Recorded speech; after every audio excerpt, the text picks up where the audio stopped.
Oops. Well, due to my incompetence, things are a little different now. However, we can have a show. Let me, shout out NJ Gloib. Alrighty, all right, all right. Here, I guess I can line up the phone here. And then, all right. Well, sorry everybody. We originally we were supposed to have a little show with Endernax. However, to be honest, it is my fault. So instead, what we're going to have is a regular type show.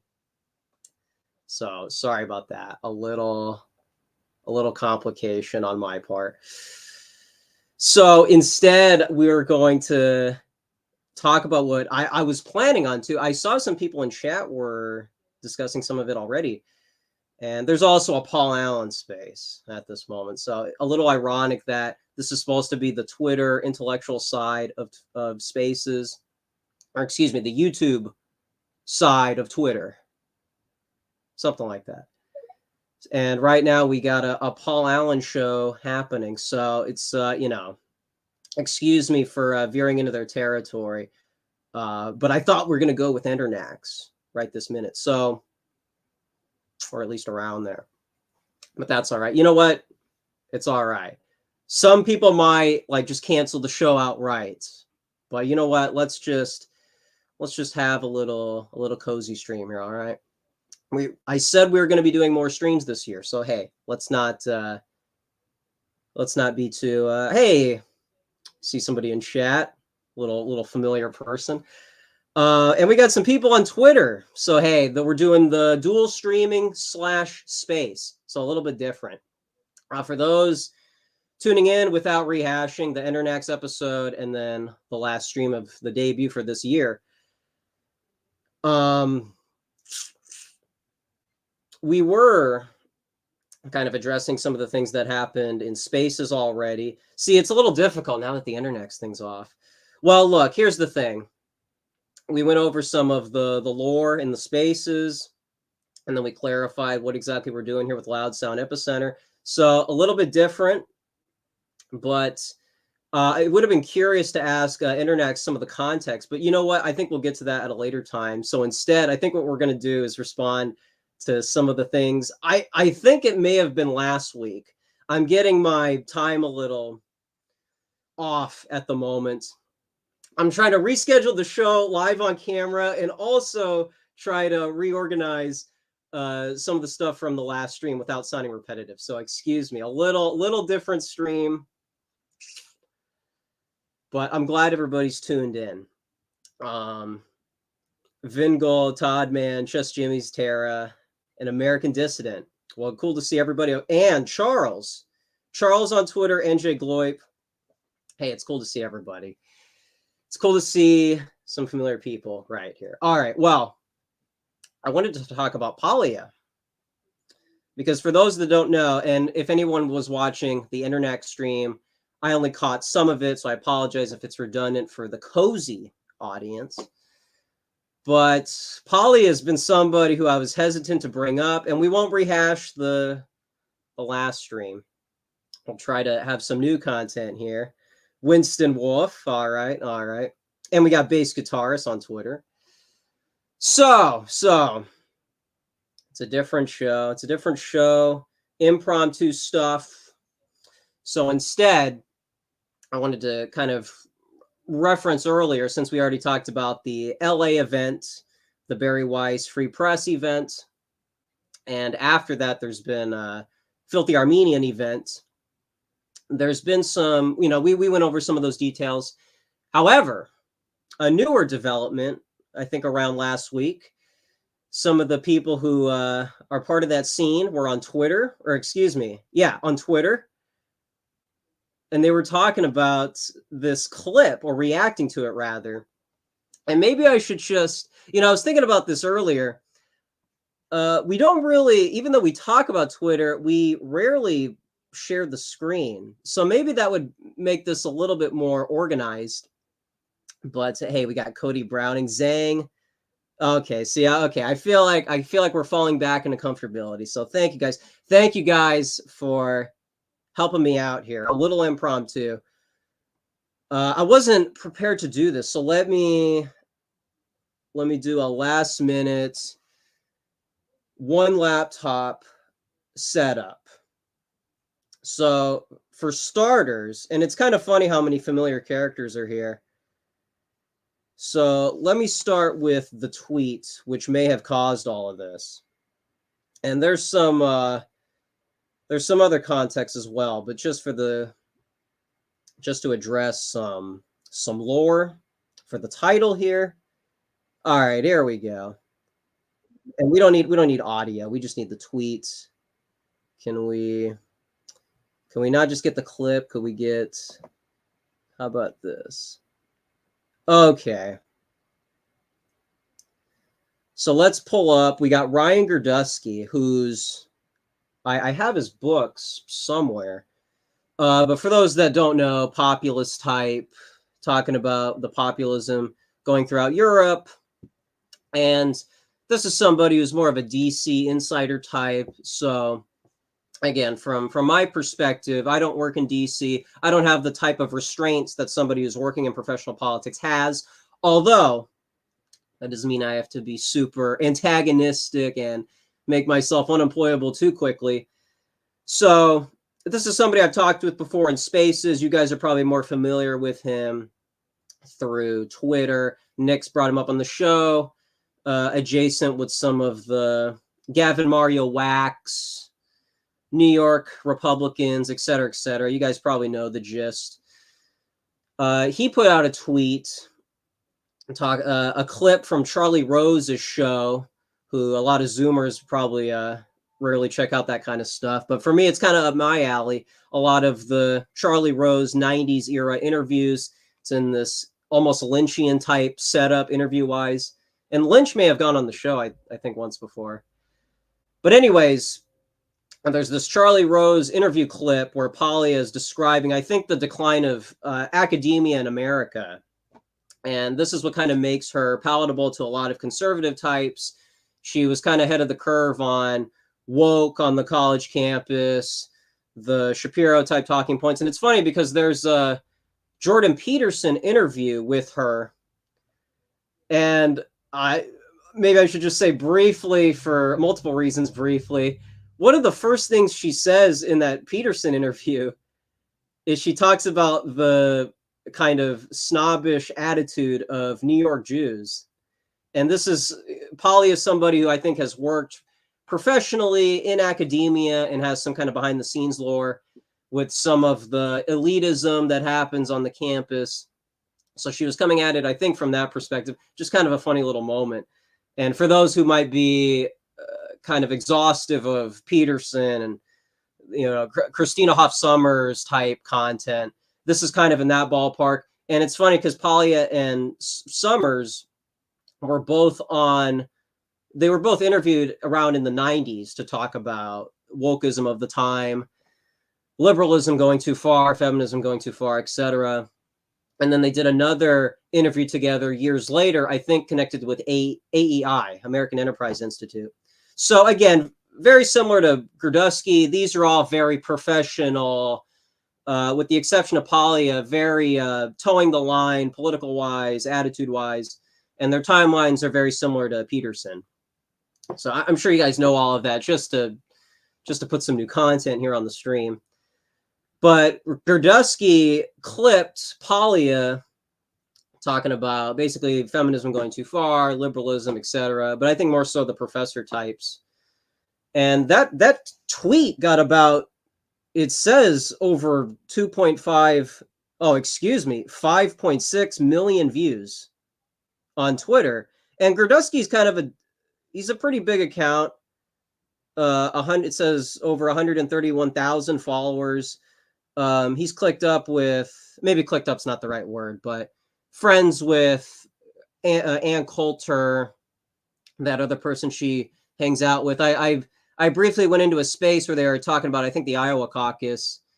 And the thing about Gerdusky and who was it? And Coulter, kind of ironic, along with Pedro Gonzalez, they've all been in this Trumpism without Trump brand. So populist types that were very pro-Trump, like excessively pro-Trump, especially with Ann Coulter, partisan-wise, Pedro, partisan-wise, Gerdusky a little bit more academic-wise.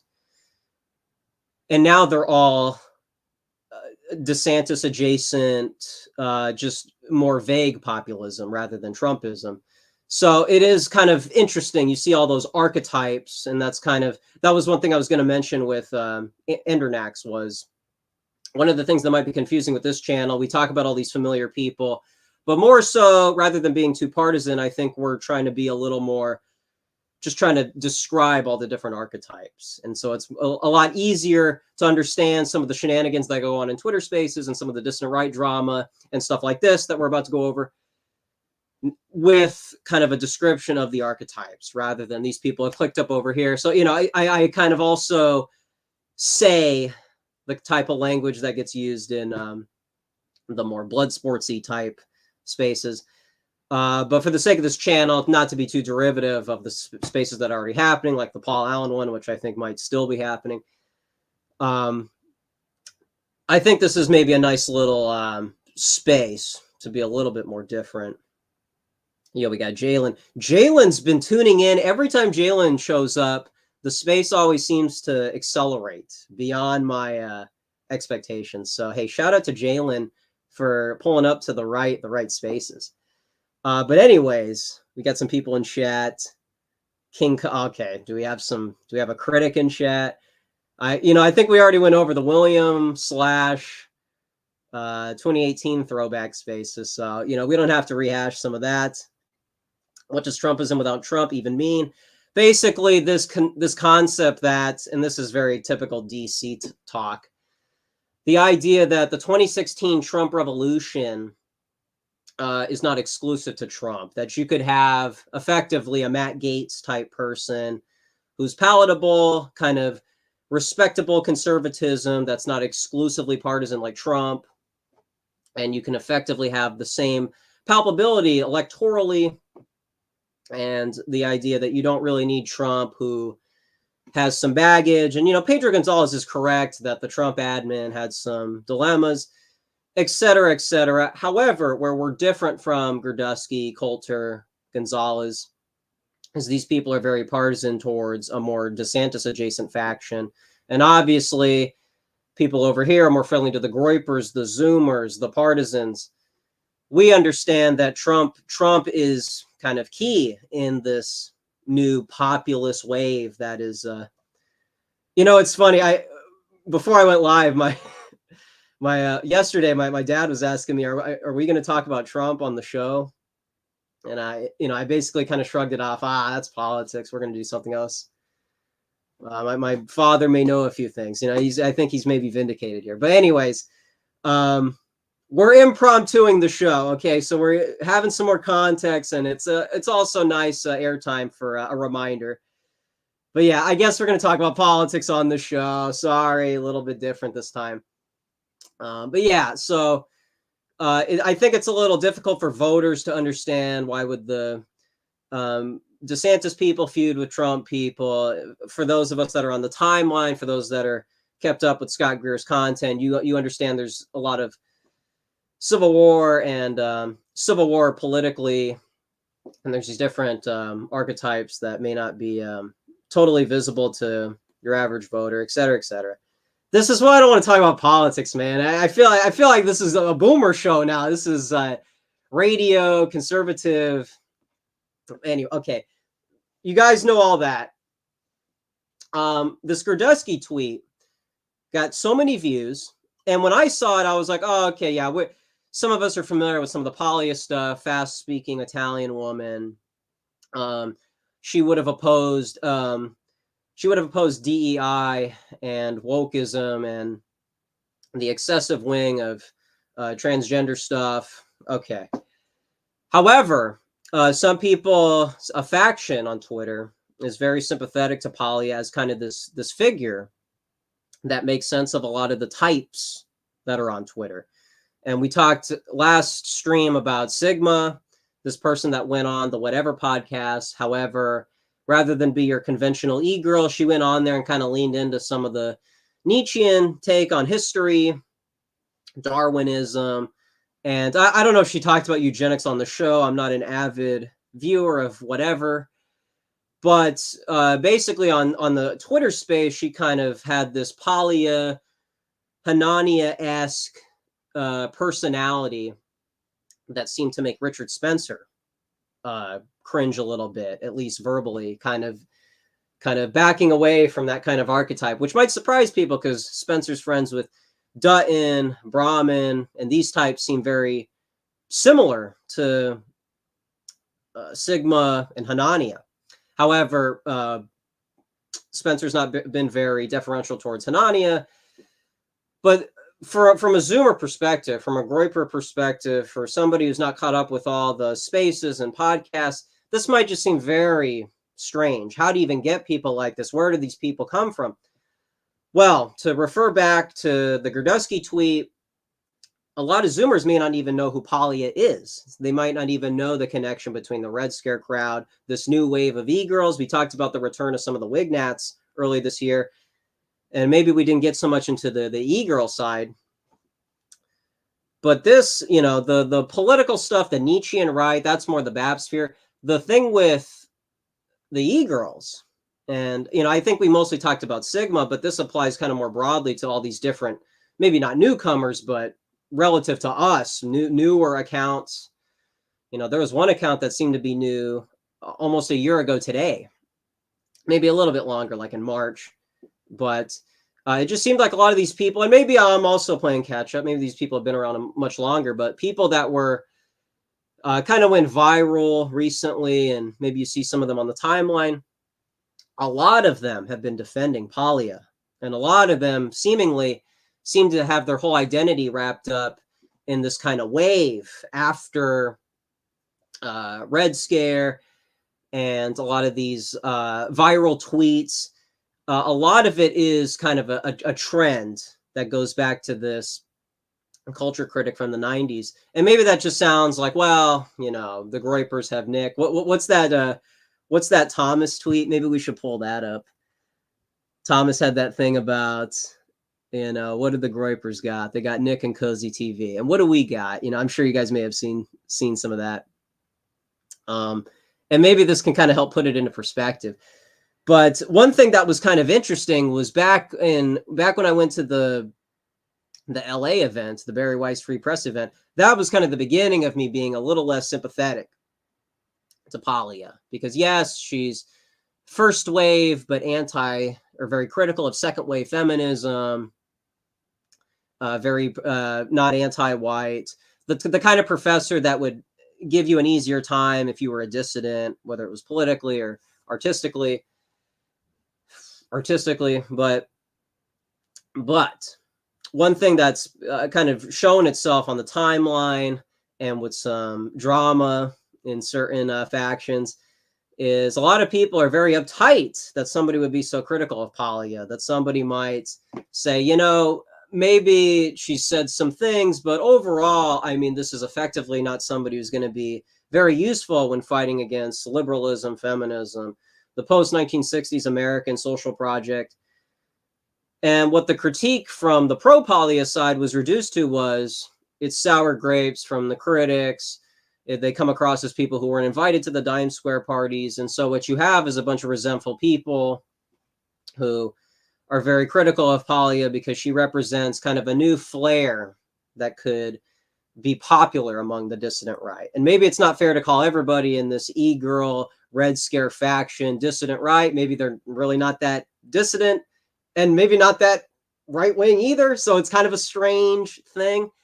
It might make more sense to kind of refer to these e-girls as libertarians descriptively. I think when we see a lot of that stuff, and people seem to kind of say it hand in hand with BAP, the Nietzschean right, kind of non-Zoomer factions, millennials. That's kind of what I call a lot of these people, because they mingle with different sides of the spectrum, different from us.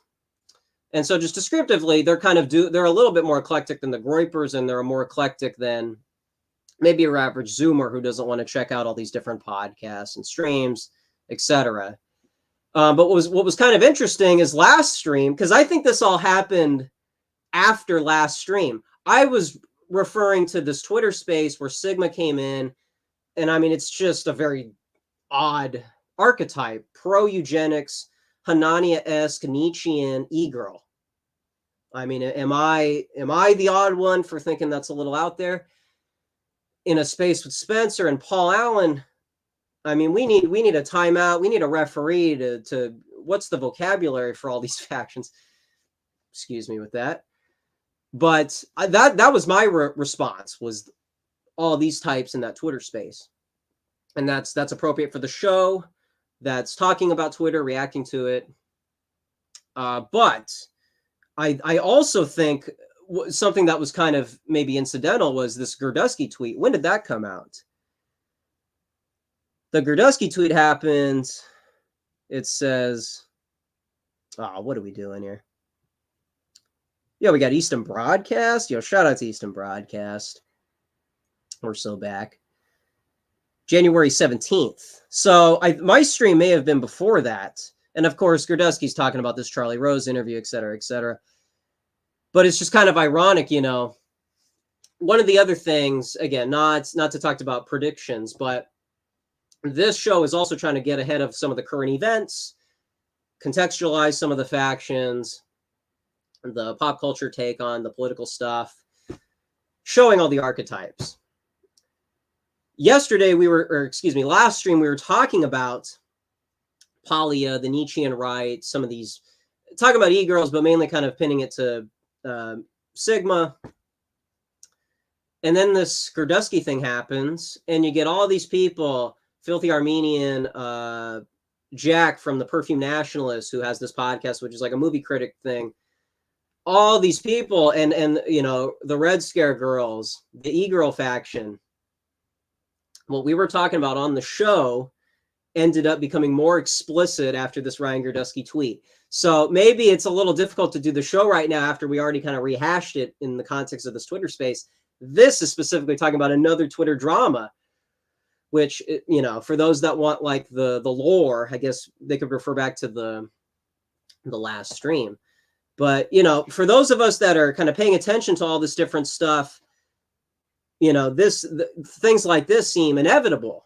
When you have all these people that are cheerleading Paglia, being very critical of someone who would be antagonistic towards her and her brand and the kind of personalities it invites. And so right here, this Gurdusky tweet, here you have an example. Maybe it's not very newsworthy to talk about that space that had Spencer, Sigma, Paul Allen. But here's kind of this wave that's happening on Twitter. I even saw Nina Powers, who's affiliated with Compact Magazine. They kind of have this dissident. They have some like post-liberal content. There's that critical thing against Hanani and Steve Saylor. I mean, they kind of have this very eclectic magazine that talks about similar stuff that we talk about and others on Twitter. And she was kind of also throwing her hat in the ring to talk about all the fallout from this Gurdusky tweet. And so, I mean, this whole Paglia thing just really seemed to happen on the timeline with all the different factions. So you see why maybe it might be very, not very interesting to talk about that space in particular. But here you see it's very relevant to explain a lot of the factions that happen with all these different archetypes. And it's not just exclusively happening within this kind of pigeonholed corner of Paul Allen, Groyper, Zoomer, Twitter. I mean, you got Compact Magazine, Red Scare, all these e-girls, and, it implicitly kind of talks about the Nietzschean right. It talks about all these people that maybe get a little too close to the paganism, get a little too close to this kind of culture critic take on the dissident right. And you might even accuse me of saying that we're all in that same category. But, I would be willing to criticize Paglia and say that a lot of her critiques against liberalism, feminism doesn't really have a leg to stand on, given she's not really a right winger. A lot of her fan base isn't very productive in the discourse, et cetera, et cetera. It doesn't have a lot of philosophical ground to argue against classical liberalism, because ultimately they kind of have this, they want their cake and eat it too. They want the protection that a reactionary worldview would provide. But they themselves want to be very in the middle, centrist, kind of, with a lot of the critiques. And so one of the things that's lacking in some of the like Barry Weiss type content is an actual reactionary to represent the anti-sexual revolution side. People on Twitter that are actually reactionaries, and people that aren't going to get banned because sometimes they're edgy, to have actual reactionaries represented in this dynamic against the e-girls, against Paglia, this kind of brand that's been very popular on certain sides of Twitter. And again, it's not to be hostile. It's not to say like these, like we were talking with Endernax, we talked about how the intellectuals, the NRX types, kind of need to take a back seat and maybe be in the back of the room versus the political people. People like, I mean, who would be like the front runners? I mean, people within the dissident right, because right now you think of like people that are NRX adjacent, and everyone else is also a conservative type. But you have like kind of these outspoken critics like Keith Woods and like a Lucas Gage type, Fuentes. You have all these different people that are kind of describing the things as they are from a reactionary perspective. And maybe all those people would qualify as reactionary. Some of them are like Twitter people.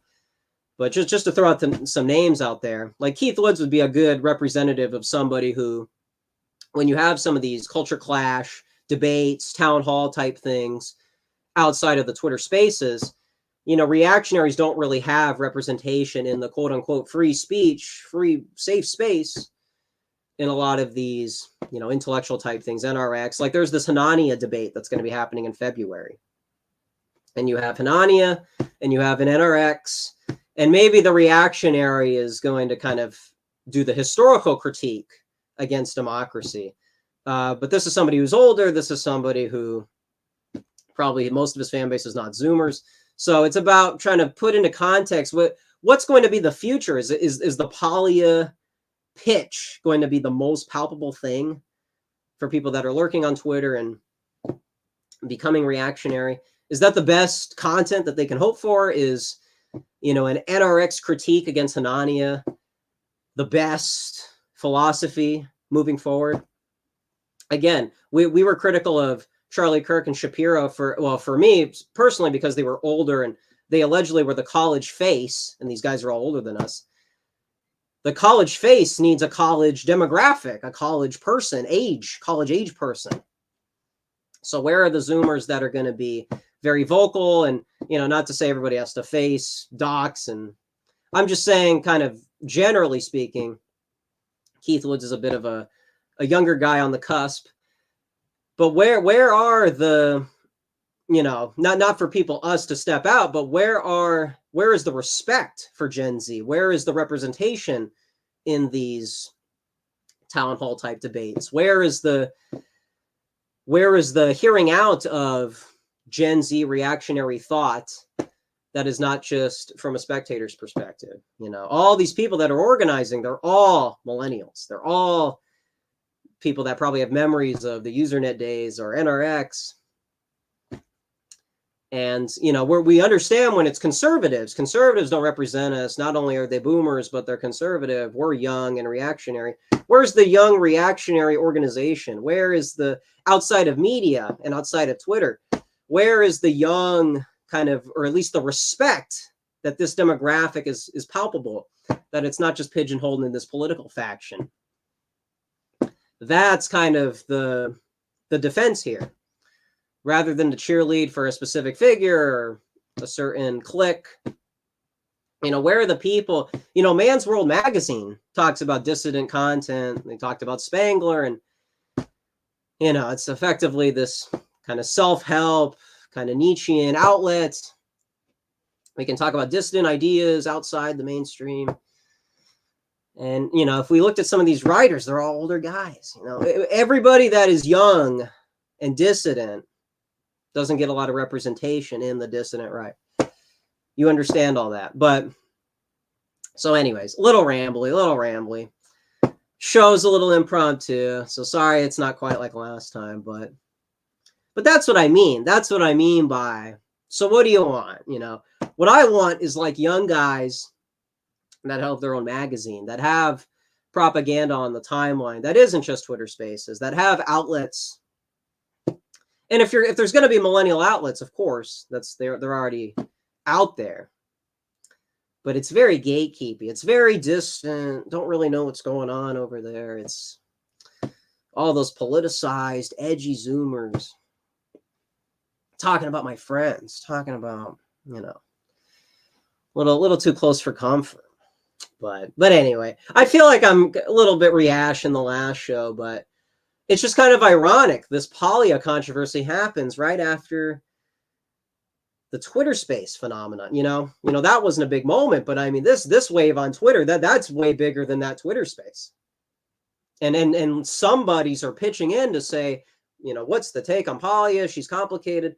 Nevertheless, I mean, this Paglia thing is really, seems like people are really grappling with this. And maybe some of the Zoomers don't even know who that is. And so to clarify here on this show, you know, maybe I did it to make it clear, but you know, Paia is not above criticism, and Paia has some bad takes, and it seems like some of her worst takes seem to be adopted by the new wave of dissident types. Maybe they're not right wing, maybe we want to call them libertarian, but there needs to be a more critical take on Paia, and hopefully it doesn't just come across as hostile, sour grapes, weren't invited to the party. But, you know, I've been seeing a lot of, you know, it's like when you see a punk rock leather jacket wearing guy in all the 80s movies, you know, we don't really want the punk rock thing all over the place. Punk rock is underground.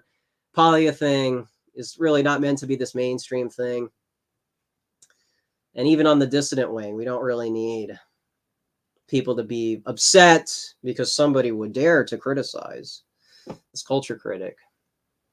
You know, but anyway, so anyways, maybe that Twitter space may not have warranted a space, but now you got this Twitter drama, and it involves some similar archetypes that we were addressing in the last episode. So anyways, how old is this guy? Do we have like newcomers in the chat? Interesting. I mean, looks like, oh, Nolus. Hey, what's going on, man? What's going on, Nolus? Okay, I think we got maybe some Twitter people. Maybe that's what's going on. You know, the A space, I didn't really call my spaces A space, but since, just to make it more clear, just to make our brand more visible, another legitimate internet critique. You know, we want to move things in a much more media-friendly direction. So, hey, good to see some people here who might be here for the first time. We must return to guitar solo battles to settle differences. Yeah, maybe that's the take. And also, if there's questions in the chat, since we kind of have a little loosey-goosey stream here. But yeah, no, that's appropriate. That's appropriate. And this might help us when we get back to Endernax. This might be a little more helpful to make a little bit more sense, because a lot of this stuff is very, very all over the place with all the different types. Here, let me catch up with the chat. What do we got here? Fist pounding disc loudly on Twitter. Oh, okay. Sorry about that. Sorry about that. I imagine that's a little distracting. Sorry about all that. Here, let me catch up with chat. Yeah, we got Easton. Okay, hold on. One sec. Was watching on Twitter. Hey, thank you, Charles. Yeah, I saw you in there. Unpalpability is the whole appeal. Maybe. I believe bossa nova music is being played in Shambhala as we Schmidt money mindset. Who is this? Now that's a Loud Sound Epicenter type viewer. That's a very interesting archetype. I will return to the stream tomorrow. My question: what is your opinion on the Beach Boys question? I think I would generally agree with Thomas. Yeah, I'm not Beardson. I don't have as much of a, what's that album he really likes? Smiley, isn't it it's not like a conventional studio type album. Yeah, I don't listen to them in my free time. I'm not like a true fan, but I respect the kind of, the harmonies, that kind of nostalgic surfer California vibe. Yeah, I can't really criticize the California brand for obvious reasons. So yeah, I think that's, I basically think they're cool. That sound is kind of different from my kind of rock and roll, but that is kind of very Americana, California specifically. And maybe that's kind of like the pre-Doors. Whoops. That's kind of the pre-Doors sound. So, to me, LA music is kind of post Birds, post psychedelic rock effect. And so some of that, surfer stuff is a little different than me, I guess. I guess to me, Dick Dale's very heavy. Dick Dale and Beach Boys aren't really the same thing. Both surfer California rock. I guess Beach Boys more like soft rock. But yeah, I guess I'm more in the Dick Dale. I guess bands inspired by the surfer music rather than me actually listening to it, the original stuff. But yeah, I'm not gonna punch right. I'm not gonna counter signal. We're California surfer friendly LA people over here. Or I guess LA adjacent friendly. So yeah.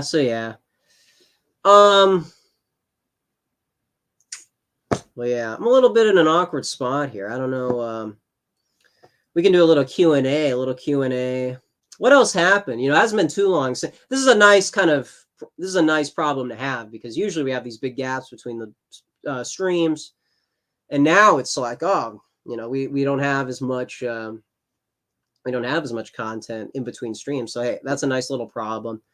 But I am kind of sorry that to kind of get in between Paul Allen. I'm sure his space is, everyone should tune in. This is kind of an Axl Rose moment, when he said, go check out NWA, they're the future, basically. Hey, go check out, don't tune into Loud Sound episode, or go check out Paul Allen. I got to wear the Paul Allen hat. I got to, wear baggy clothes and confuse my audience. Okay, so we got, Tara, okay. Yeah, this can be a nice pivot. And maybe some people in the chat are maybe not going to like this. Again, we've addressed Dime Square in vague terms, and they're kind of a big reason why the LA scene started booming, Filthy Armenian, the Perfume Nationals, etc. So they do have kind of an inspiration element that kind of made a lot of the stuff we talk about on the show possible. Maybe they would have done it irrespective of them, but it is kind of an offshoot of the Dime Square parties. But that being said, New York is, I don't know. I'm not a New York guy. I like Italian culture. I like the Italian attitude. I like the fast talking, fast music, the punk rock, the Andy Warhol type scene, the art scene. Maybe not. Maybe I shouldn't say that. Maybe some of the adjacent stuff, the characters adjacent stuff. The fact that Debbie Harry's like a transplant, even though she was born in Florida, allegedly, she's basically the face of this kind of dissident music in New York. And, I'm very sympathetic to a lot of American New York culture. So I want to be nice and say New York has, I've assimilated into a lot of New York culture. I'm not going to outright disavow the East Coast. But that being said, I mean, if we're going to talk about landscape, culture, archetypes, the kind of characters that emerge from certain scenes, would we really favor the East Coast over California? Now, I understand California's liberal, Hollywood, something with, a certain archetype. affiliated with media and entertainment industry. But that being said, I mean, when we're talking about American culture, what do people think about when they think of American culture? Now, you got Sinatra, you got Dean Martin, you got all this big band era, boomer-friendly Italian culture. And yeah, I guess back then that was suave. You're so suave. But I mean, when we're talking about rock and roll, when we're talking about people that changed music permanently, okay, maybe Andy Warhol has this influence with art in general in America, stepping outside the blocks, man. But look, I mean, in California specifically, maybe not just LA, but just California specifically, in the Laurel Canyon scene and the Whiskey a Go-Go, the Sunset Strip, and I'm not just talking about glam metal. I know it would be easy to kind of take the easy way out and just list all the, heavy metal, specifically glam, was very respectable in mainstream circles.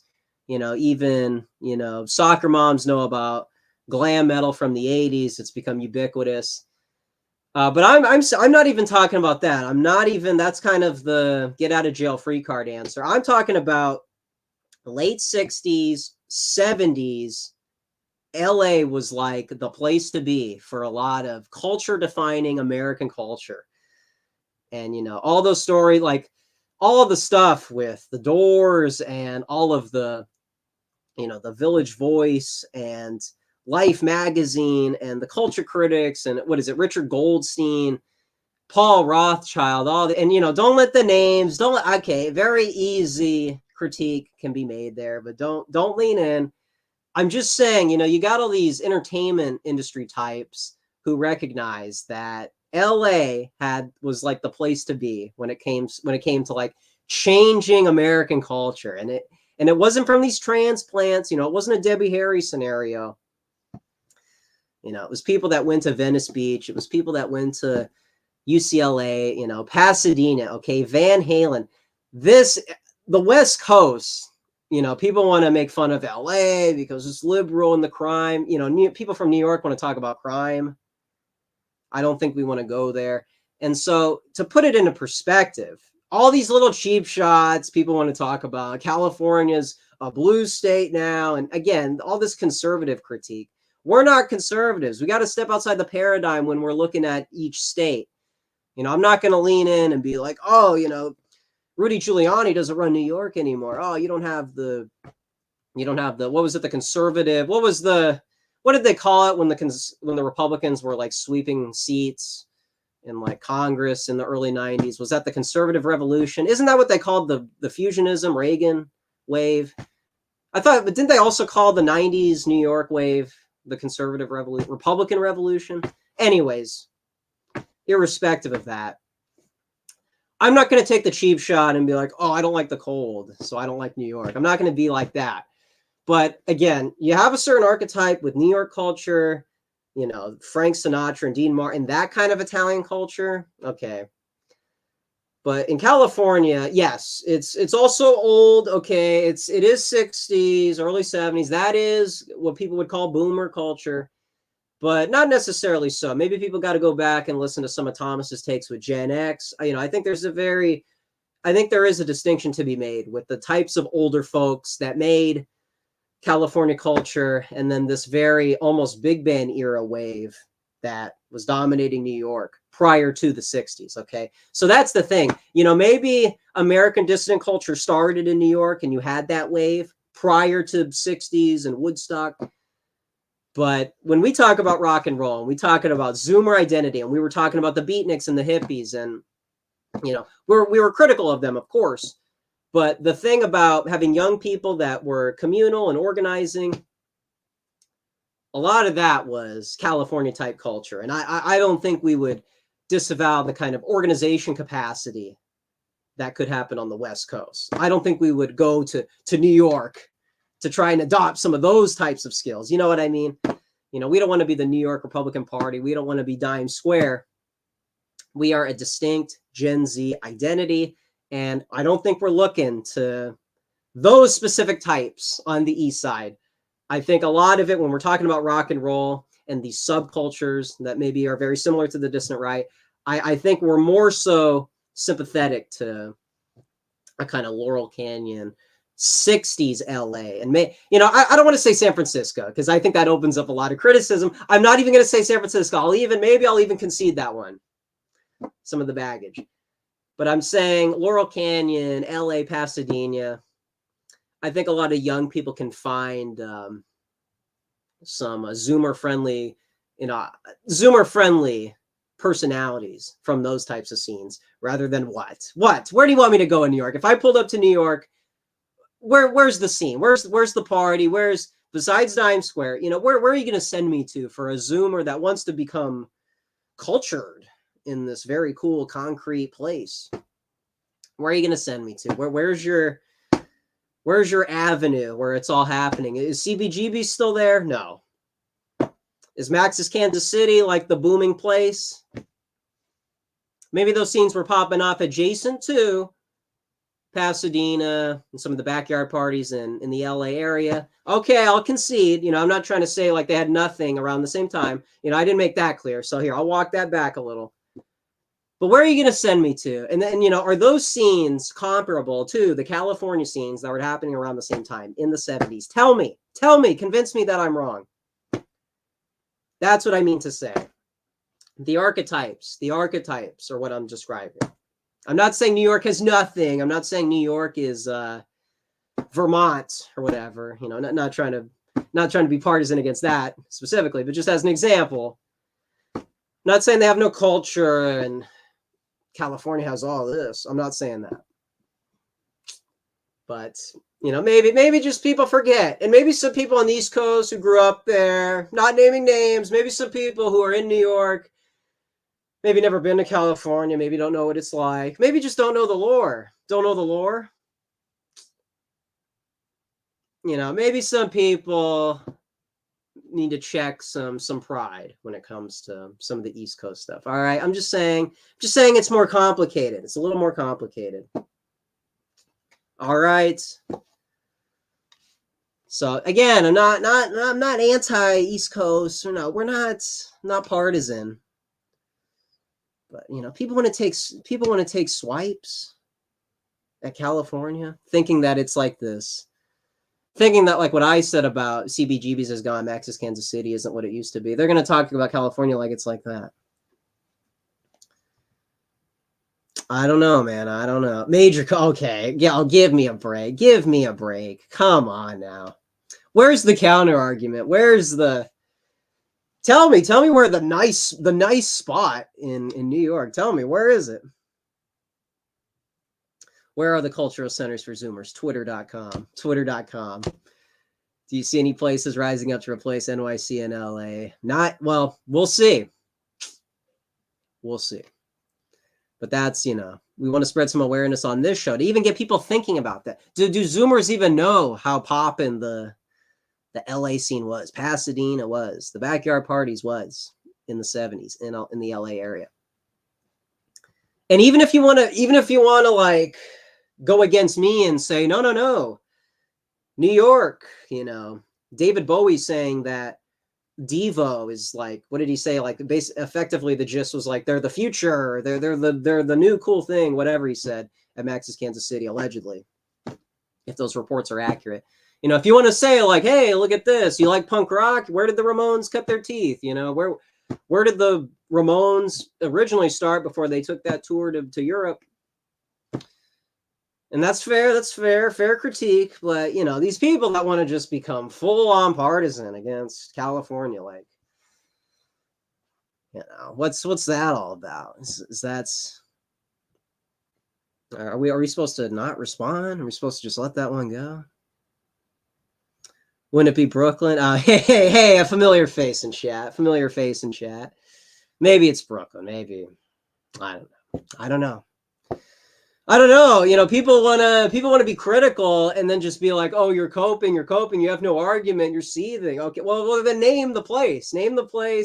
Show me a place where people pull up and it's not millennials. And a couple of years ago, it was really popping. I don't want to see that. Don't want to see that in the chat. I want to see young people there right now. Don't give me some like Charlie Kirk thing where, oh, this is the face of college conservatism, and it's some older guy, or the people that pull up just want like a place to eat. Don't show me that. Show me concerts, show me a goth scene, show me, dissident art scene, Warhol type stuff. Show me the examples. Where did Lana Del Rey move from? Where did Lana come from and then go somewhere else? Well, where did she go to like make her brand? Again, remind me, what people that really want to cheerlead and talk about, oh, New York was so great. Where did she go to kind of strengthen her brand? Where did she go? Maybe people should look into that. Kind of interesting. Some people are born in New York and maybe, get their start there. And then over time, people move elsewhere. Why does that happen? Is that because New York is so cool? I'm just saying, look, did I make that up? Did Lana not move from New York to a certain place? What's, again, just throwing that out there. But whatever, maybe that's just a coincidence. That's anecdotal, hey, just one example, right? Hey, Lana's not like this pivotal figure, right? Yeah, that's just like one singer among many. Right. That's a little awkward for, a person like Lana with her stature to be the one who didn't quite stay in New York. That's kind of a bad look for the East Coast crowd. But I don't know.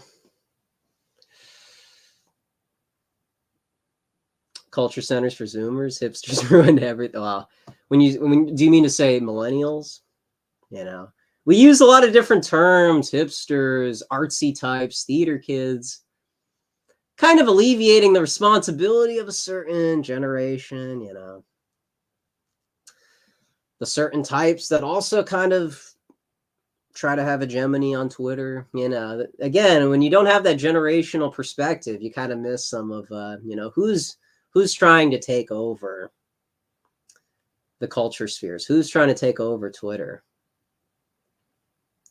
Got to be careful. That's why the Zoomer thing is, that's why the show, Gen Z Perspective, culture that is friendly to us, and why I would be sympathetic to the LA legacy, the American kind of grassroots fan clubs that came about on the West Coast, Hollywood. I think a lot of that is very receptive to Zoomers versus what?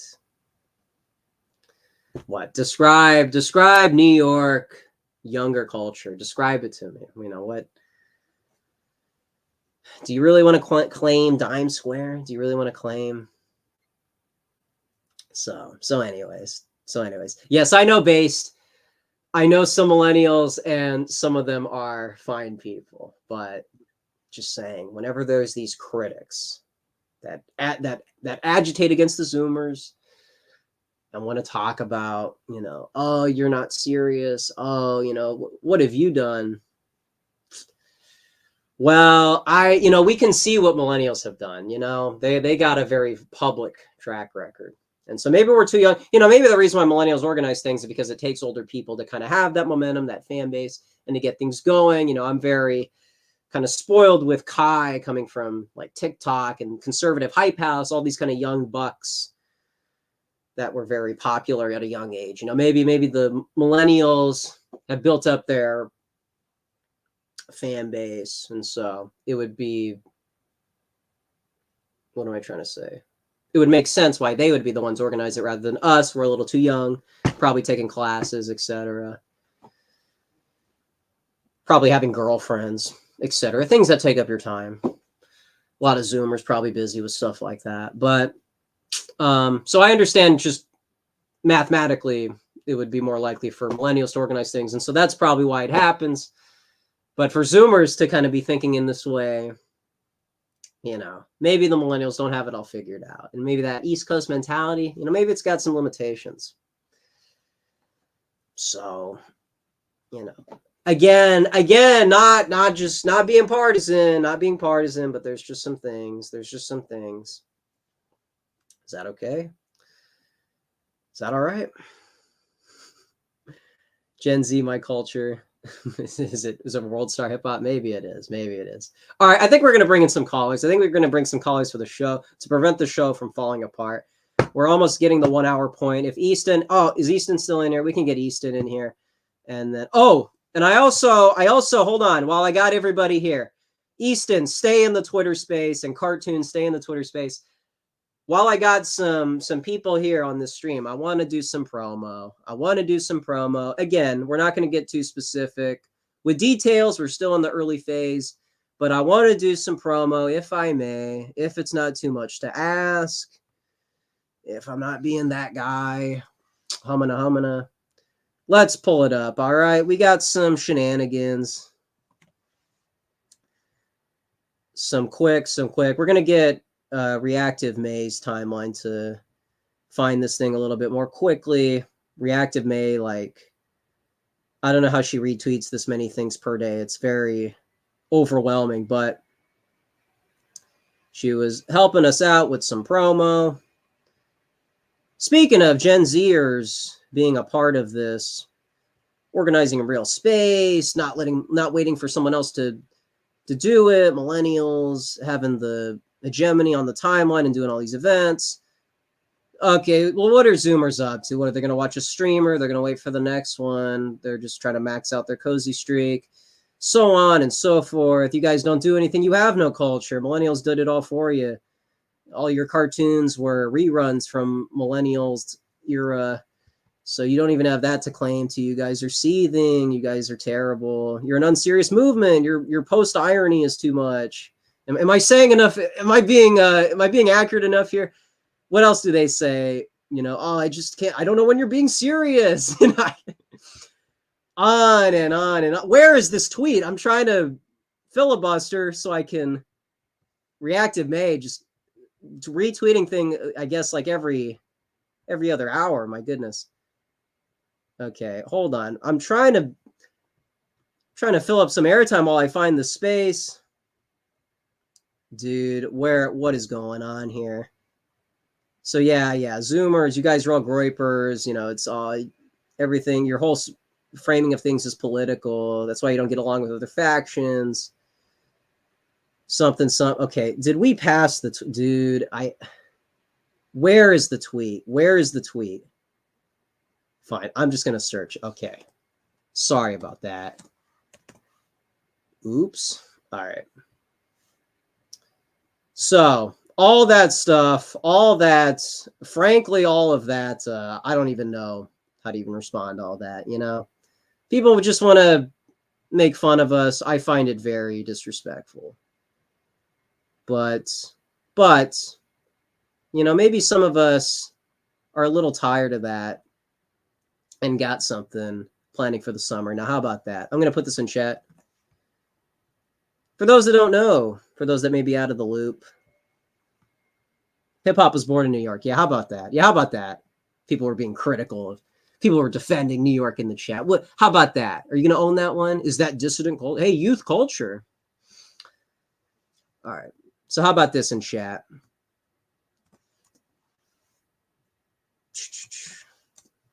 So while I got everybody here, we can put that here. Hold on. Whoops. Oops. And then we can share this on screen. Oh my goodness. Where's the... Okay. So again, this is the early phase of all this. But since now is a good time for some PR, we're planning a little something. Here, should we do this? We're planning a little something here. All right. Is this? Okay, let's do the tweet. So, again, maybe this sounds a little too try hard. Maybe this is not a big deal to some. But look, millennials host events. When you look at stuff that's planned, it's done in this NRX way or it's done in this Dime Square way. Either way, it's usually millennial run. people from different factions, and it's usually done with some kind of political character to it. But where is the kind of Woodstock type event? Where is a kind of culture hub for young people to just pull up, to be themselves, let their guard down, and it's not strictly run by older folks who kind of have this political agenda, et cetera, et cetera. So we talk a lot about IRL events, people from Twitter organizing in real space.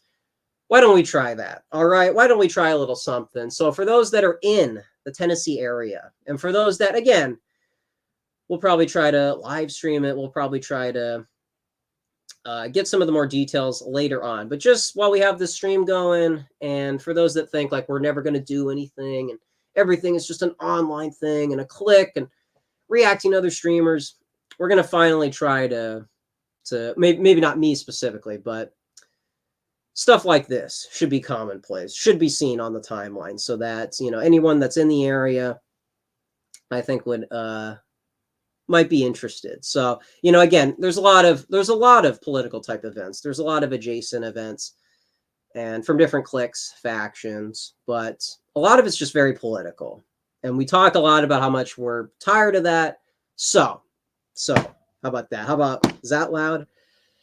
So let's give this a try. And again, not a big deal. This is not Rocklahoma. This is not Us Festival, but it is a start. And so for those that maybe have organized events, maybe this looks a little boom, or this looks like Rocklahoma. This looks a little like a country festival.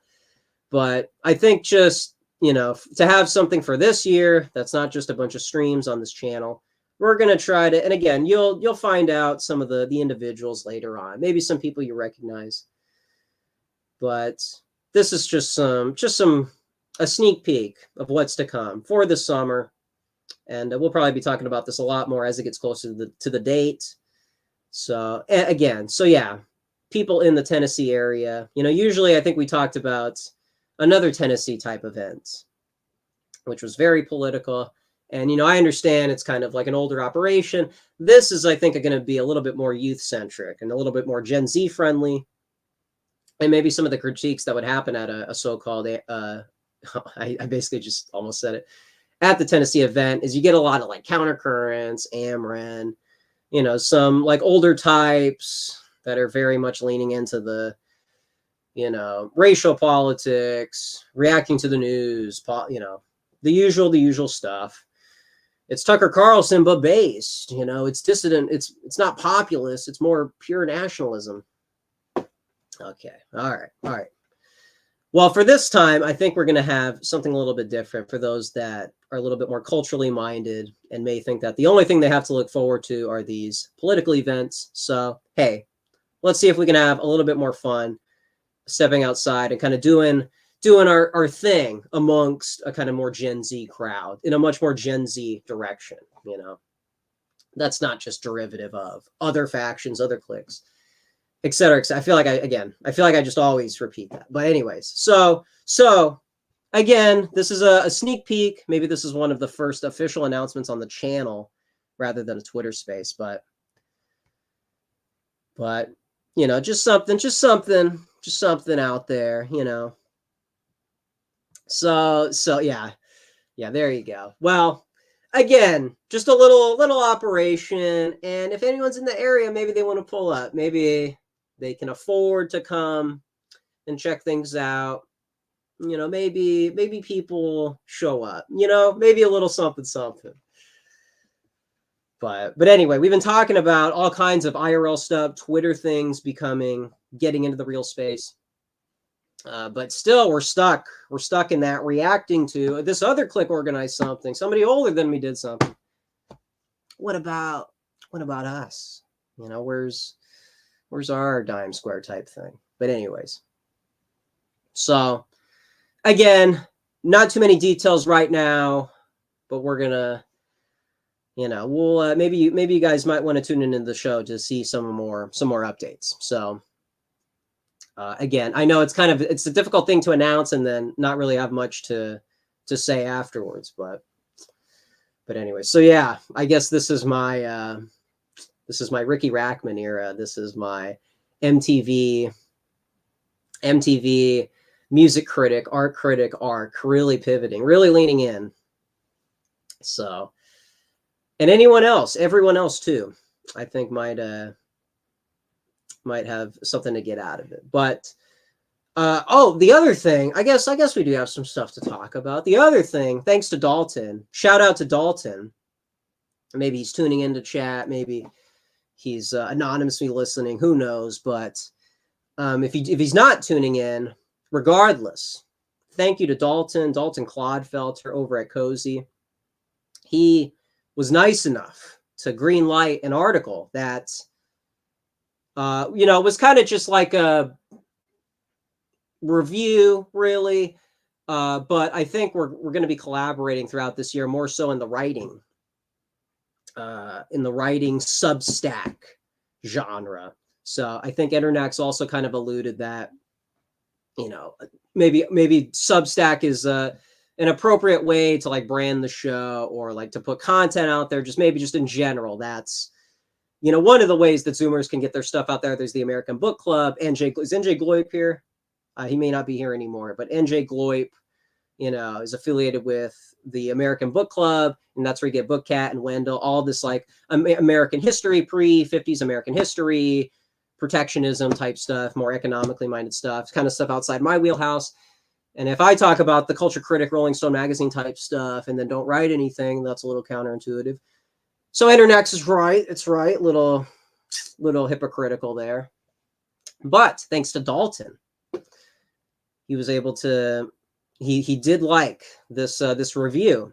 And so I think, before I get the name wrong, I think this is going to be maybe something to look forward to as well, that's affiliated with Loud Sound Epicenter, and kind of how we react to a lot of the Twitter factions, but then just in general, the dissident right, the culturally minded stuff.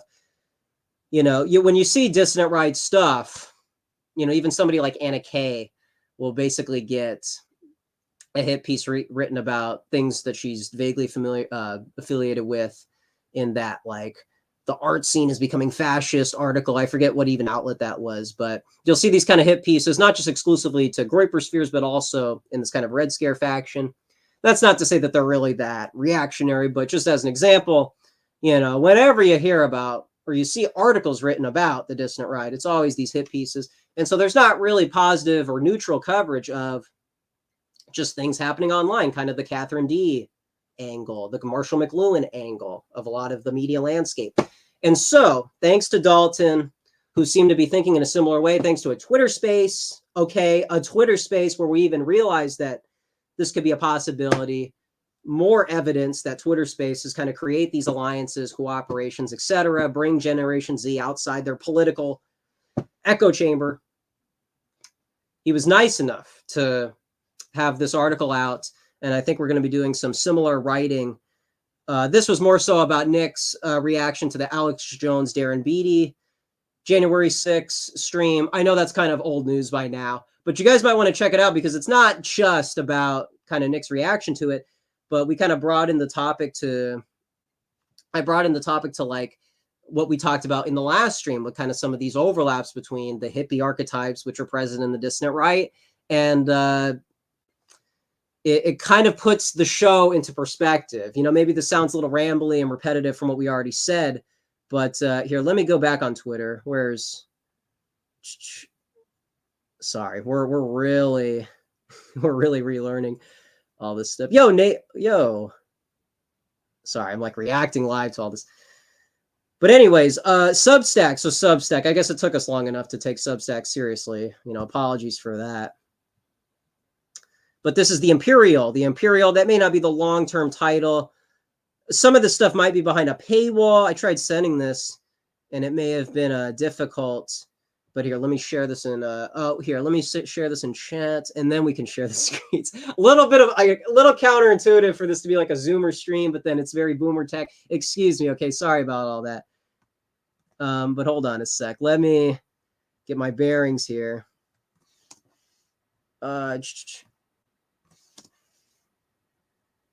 So, okay, so there's the link, and then we're going to share screens. So excuse me for the delay. All right. The Imperial. And I think previously on a Twitter space, we talked, or in the last stream rather, we talked about Dudley Wright, New Wright Post. I think I said posts, plural. He posts, but I think it's New Wright Post, singular, the account. Maybe I'm wrong about that.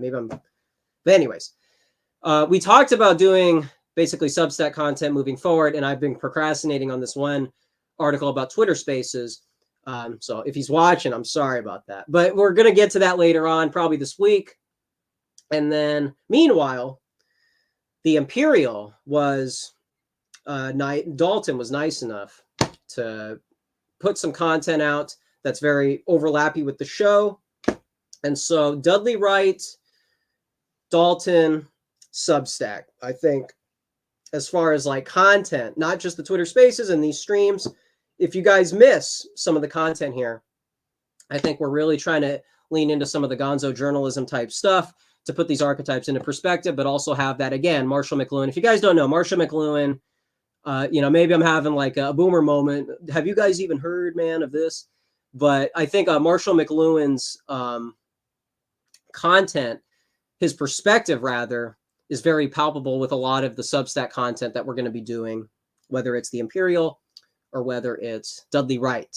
So, we're kind of like doing similar things on different outlets. So I know we're kind of like spreading out the content, but Dudley Wright does kind of for dissident right by dissident right stuff, meta content. This is going to be almost identical, but I think this is a little bit more in the Zoomer sphere, whereas the Dudley Wright articles might be more broadly talking about, maybe that's more Marshall McLuhan. Now that I'm thinking about it now, that's more of a broader dissident right content versus this, which is probably going to be reacting to some of Nick's shenanigans this year, beyond everything else, what Zoomers are up to. And then again, this is kind of, I'm leaning more towards the Gen Z type stuff and the Loud Sound Epicenter content for the Imperial. And then there is going to be a slight variation and a more broader take with Dudley Wright. So actually, this is actually a very big development since last year. Last year, we weren't really doing any Substack content. I was pitching to some places, and at the end of the day, the editor has their basically authority on what gets greenlit.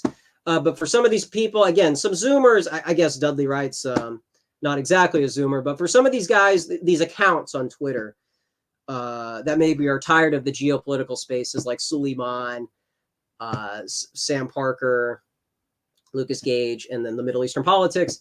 For people that are not just contributing to the Paul Allen spaces, what else can a Zoomer expect besides waiting for the next stream, cozy content, etc.? There needs to be that cultural identity developed. And, maybe the real life version of that is this festival in the summer in Tennessee. But beyond that, what can people expect in between the IRL events, which are still political?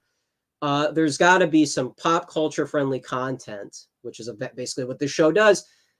And, specifically receptive to the audience. And that's not just groypers, but it's a lot of people that kind of check out all these different types of content, NRX, dissident types. But the Imperial, as you know, Dalton's outfit, you might know what to expect from the Imperial. So for those that, people may have been bothering me to kind of pick up the Substack content and maybe link it, etc. But I think you guys might like some of this stuff. Again, it's not just PR for Zoomers. It's also kind of, again, the McLuhan take on the media landscape. Again, Catherine D type content. And I think a lot of that's kind of long overdue. And, in this article specifically, we kind of, again, I'm not really a confrontational person, but I was very critical of Alex Jones and Darren Beattie, even though Darren Beattie's a very different archetype and very smart. It kind of says something very similar to how, all these e-girls and, distant right adjacent types, BAP types kind of defend Paglia in a very similar way that, Darren Beattie's kind of clicked up in a certain space where you can't really be like full on reactionary, similar to how Gerdusky can't say every little thing because he's kind of got DC constraints, et cetera, et cetera. Everybody's got their own constraints because they're in cliques. Loud Sound Epicenter is a space where we can kind of talk about everybody. And I don't want it to come across as gossip.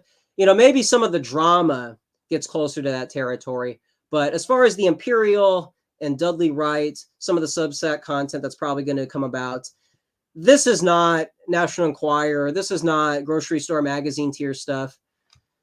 This is descriptively describing I did that in the last stream too. Descriptively describe. This is descriptively articulate. You descriptively describe is redundant. Excuse me. We are describing the online riot and other things too. And so, yes, maybe I describe somebody in a less flattering way. That's not to say that these people are like completely terrible, useless, etc. So, you know, when I criticize Alex Jones or Beatty, it's not in this partisan way. You know, maybe some of this I technically qualifies as partisan, but this isn't just a put down of other factions that are doing their thing. That's not really the point of this. It is to kind of cause some chaos within the discourse, and I think do the Paglia thing better than her. So there's some stuff in here, and again, you know, some people kind of go after like Scott Greer, or maybe some people go after who's another like friendly type, like, you know, like Bryson Gray, etc. People go after all kinds of people that are technically on side. I'm not really, I don't see myself as somebody who's really doing that. This is more of documenting the fact that we have Twitter Spaces, we have this big, broad media landscape, and the only articles that get pulled up, the only PR you see of it is hit pieces and then factionalism, etc. I think I scared away Cartoon. I was supposed to get to the callers, and then I got sidetracked here. So sorry if he wants to come back or if he's in chat. Pull up to the Twitter space. You can tune in. Since I derailed everything, excuse me. And then we can bring up Easton, who is still up here. But yeah. So the Substack thing, I think that's been a pretty overdue thing, because, you know, that's the main thing I want is Zoomers to kind of have magazines, have websites, not just streaming sites, not just people that want to become streamers to put out video essays. That's still political content. We want a place for people to culturally develop their identity. And, you know, this isn't like the festival. This isn't like changing the world. But, you know, it's a long overdue thing while the millennials are kind of already starting to do it. So, you know, you got Passage Prize, you got all this stuff. Where's the Zoomer representation in all this, you know? But anyway, I feel like a lot of this is very repetitive. So excuse me if it's a little all over the place. And this is also a place where, like, I know every Zoomer is not like tuning into all the different factions, podcasts, threads, accounts. And so this is a place to kind of get caught up too. Maybe you pull up to a space and you see some of that stuff, people talking about it, like Chuck, I almost said Chuck Norris, Chuck Johnson, you'll run into stuff like that, and it's kind of all over the place. But, you know, this channel is a place to kind of put all the drama into context, and not in like a gossipy way, but just to put the archetypes into perspective. So that's why, you know, I don't go after the e-girls the way the Groypers do. I kind of do a different thing. Maybe that doesn't sound so good. Maybe I shouldn't have said that on the stream. But, you know, there's an interesting case study to be had in a lot of these different factions. And so, you know, people are already going after people like that. So, you know, people are already going after people like that on the timeline, I mean. And so this show, again, kind of the case study, media stuff, et cetera, et cetera. I got to stop repeating myself. But anyways, all right. We can bring in callers. We can bring in anybody who wants to request. I'm sorry, Cartoon. If you're in chat on YouTube, but not elsewhere, you know, maybe, oh, and this title is wrong. We're not on Cozy. Okay, sorry. So there's a misleading title too. Okay, let me edit that. Let me just put a space. Sorry, it's an impromptu stream too, so maybe. Cartoon, yo, let's bring him up. Hey, thanks, man. Thank you. And then I think it would be better to do this, right? Okay. That'll probably be better. Yo, Cartoon, you're live. going on, man? So are we still speaking about East Coast versus West Coast? We can absolutely pivot back. Go for it, man. Okay. So I'm from Italy, so my perspective on America is not based on like living there. So I just see the culture from outside. And of course, California wins just in quantity. Dude. And Hollywood. But if you think about hip hop and if you think about superhero comics, the influence, like the amount of influence internationally, I don't know if you like hip hop, but it's probably, I prefer rock, but I think hip hop has been it had a bigger influence on culture. Overall, like after the 80s, it had a bigger influence? Because the way, like artistically, after like the 60s and 70s, I think, maybe I'm wrong, but I think you have, when you talk about new genres, you have hip hop and you have industrial, but I think you have like electronic music like house and dance music. I think hip hop has been the biggest growing genre in the last 30 decades, 30 years. So. All right. Well, yeah, I understand. Yes, that's. And I want to let you talk about, even as a counterculture, of course, hip hop has become mainstream and everything, but it's still counterculture. Yeah, no, that's true. I'll also kind of give it that credit that it was this dissident underground music scene, and even if I don't listen to it personally, it's dissident in character. You know, maybe on a political level, that's a different conversation. But yeah, the fact that hip hop was made by young people, you know, again, like I don't agree with the hippies politically, or maybe the beatniks would be a better example, but the fact that there was a time where what made people like it was the fact that you had young people that were organizing, et cetera, et cetera. But yeah, for hip hop to have that effect, and maybe like 90s hip hop specifically being that thing that galvanized some young people.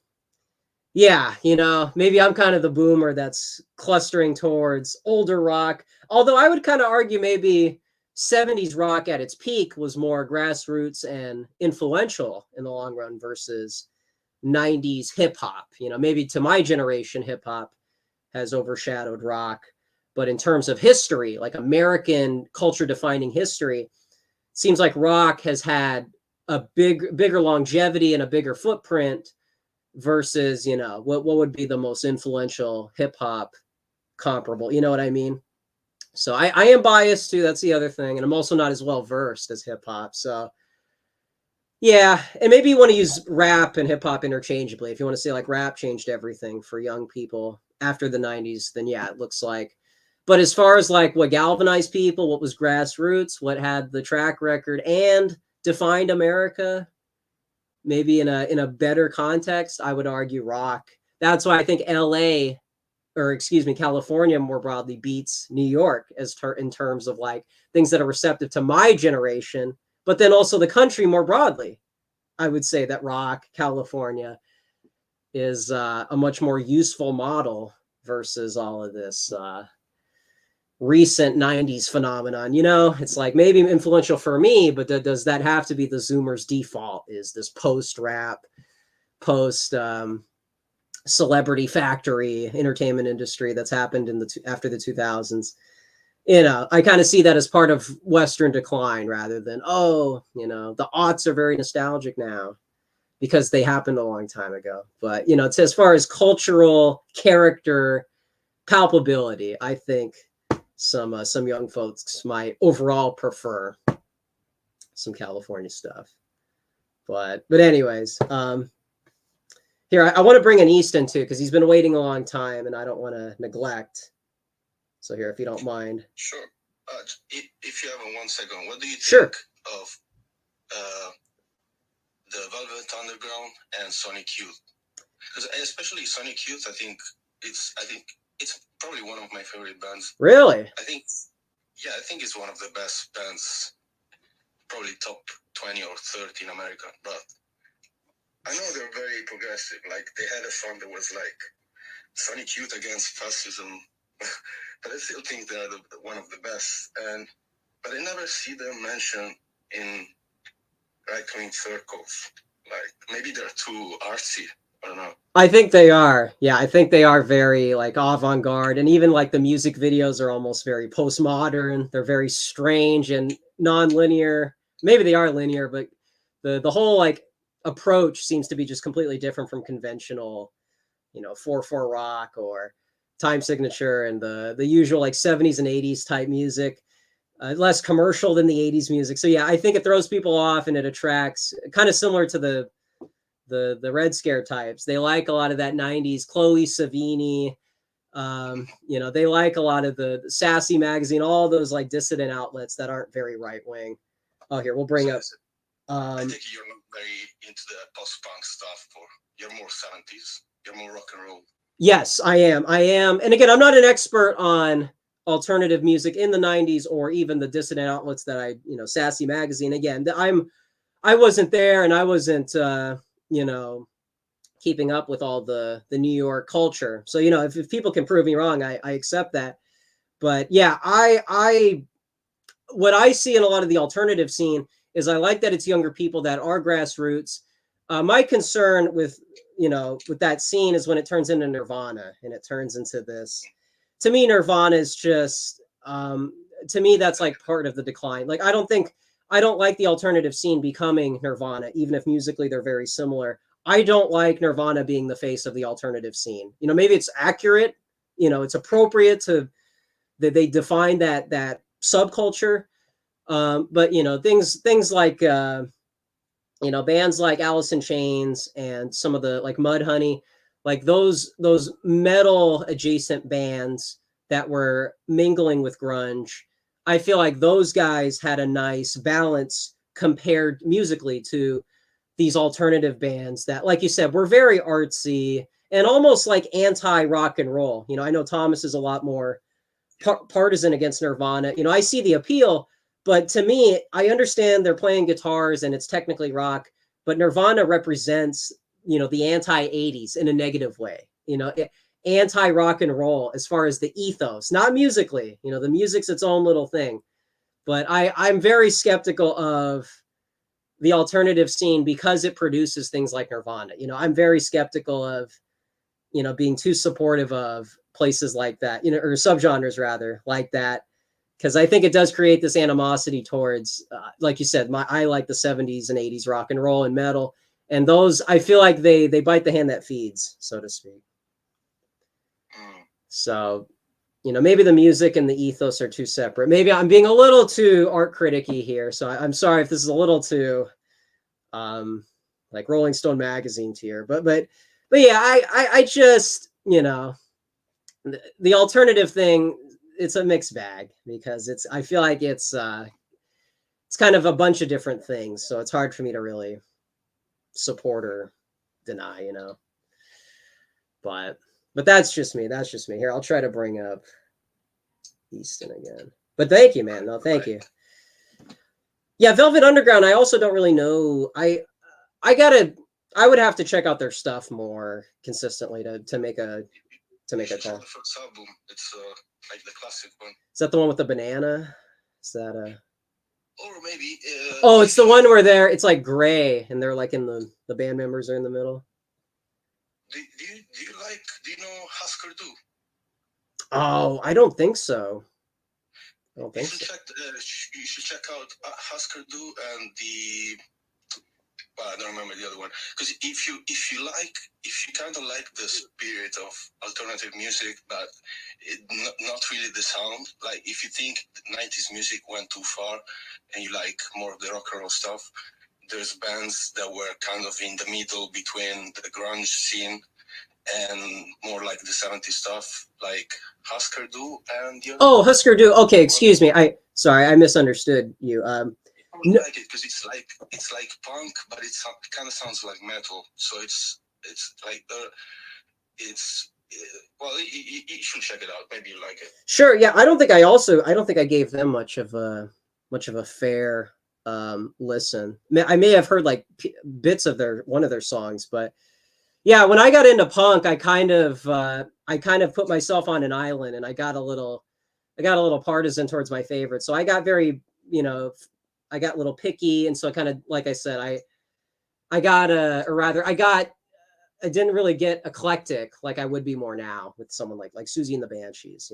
That was a band that I wouldn't really get into until later on in life. So yeah, I was very particular with punk, and so I kind of put myself on an island where I wasn't checking out Husker Du and a lot of these other adjacent bands. So that's my fault. That's my fault. The other one is The Replacements.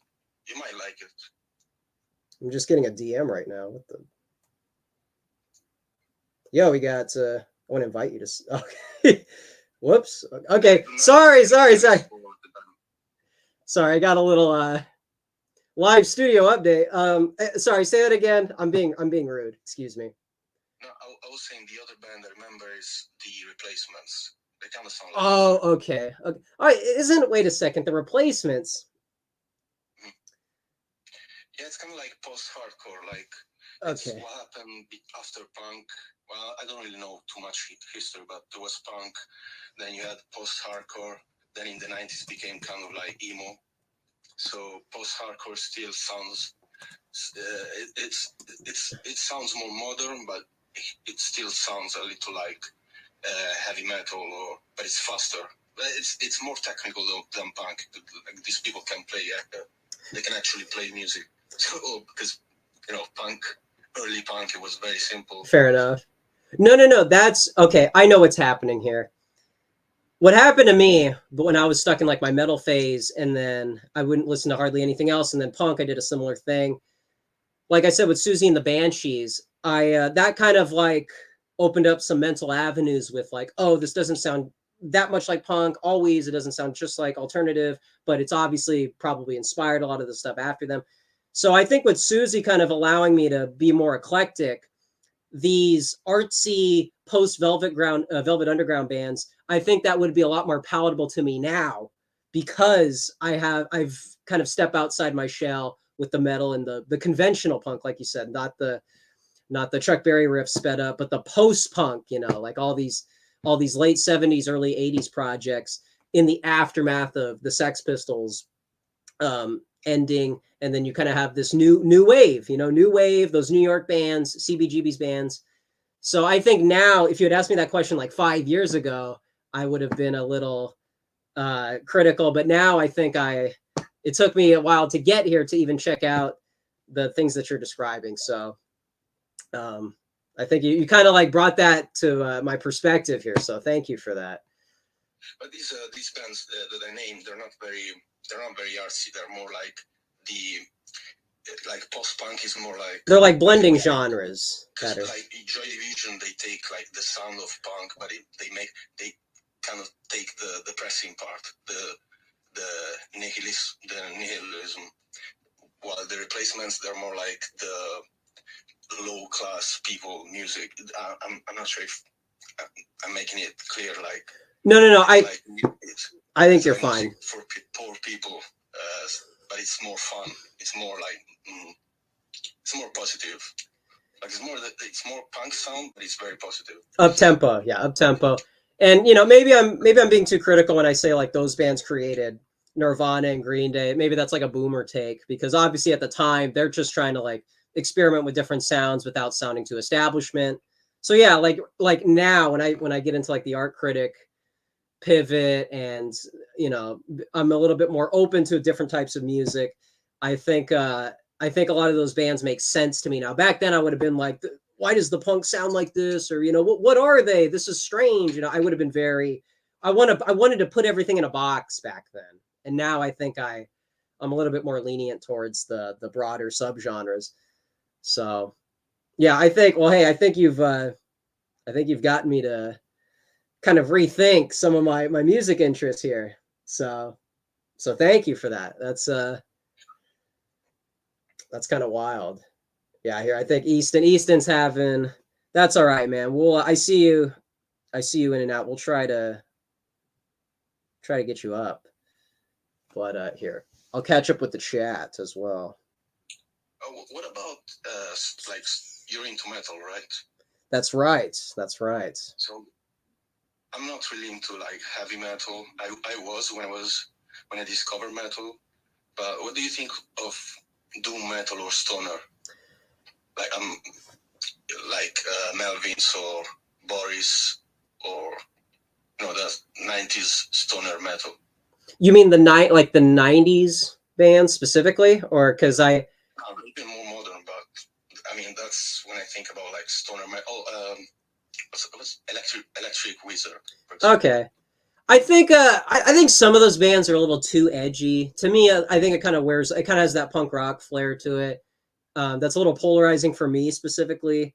But those bands, that sound like I lose patience with a lot of that sound, and I think that's just because I'm young. I think eventually I'll probably get it for what it is, but I don't know. I kind of struggle with a lot of the slower tempos. Maybe I'm just biased, but I can't really get into that stuff for too long because I think I came from more the thrash metal punk side versus, but I think it's kind of interesting.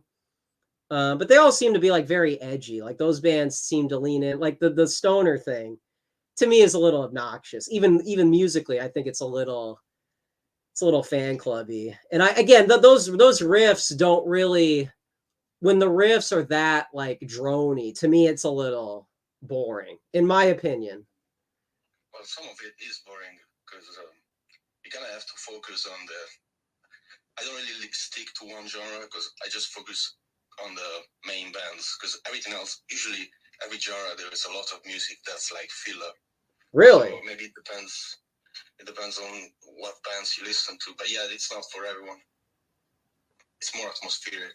Okay, that's interesting because I feel like Velvet Underground kind of has that similar appeal, but obviously we wouldn't call them that kind of metal. But maybe it's arbitrary. Like my preference, if something's going to be drony and atmospheric, like maybe this is a cringe example, but there's that extended version of "Call Me" by Blondie, which everybody knows, like the radio single version of that. But there's this longer version where they kind of do this, not jam, but it gets a little drony and atmospheric towards the end, like after like the 6-minute mark. And moments like that, I have a tolerance for. I don't mind if they go on for too long, like live album type stuff, not jams, but like drony atmospheric stuff. When it comes to metal, when metal bands do that, I feel like it's like try hard. I don't know. Maybe I'm just being too critical and overthinking it, but I tolerate it when it's like up tempo type stuff. And maybe it just catches me off guard. But when metal bands do it, I feel like there's only so much you can do with the bah, bah, bah. You know what I mean? To me, it's like limited, if that makes sense. I don't know. Maybe this is a little too overcritical, but with metal, it's different. When it's these other punk / even like new wave type sounds, I feel like it's just different. It's almost like a techno thing, or like dream pop. Lana kind of does this a little bit. To me, it's just different. They can pull it off, whereas the metal bands are trying to do like prog metal. It's different. Maybe that's why people don't like Dream Theater. It's similar to what I'm saying for metal. I get that with Dream Theater when it's too long and it's like, oh, okay, well, yeah. But the thing with stoner and doom metal is it's kind of the opposite of Dream Theater because yes, like Theater, yeah, they try too much with the bad example, like classical music, while with doom metal, it's the simplest thing possible. So that's true. Bad example on my part. That's literally like the opposite.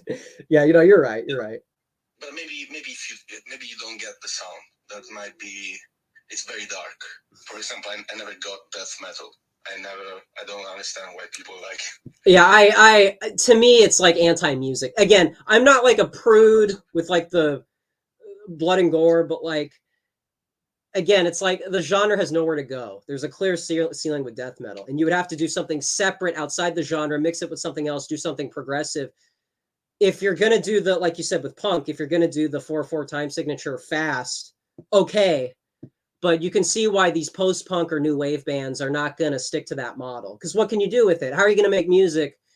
Da da da da da da da da da da da. You know, you can only go so far. So again, that's not like oh, the death metal left me. You know, not to be like snobbish about it, but I think I just kind of got interested in other types of music, and so you know, it is what it is. It's a subgenre, but to me, genius does not come from death metal. It doesn't come from these fringe elements on metal. It comes from these more melodic spaces.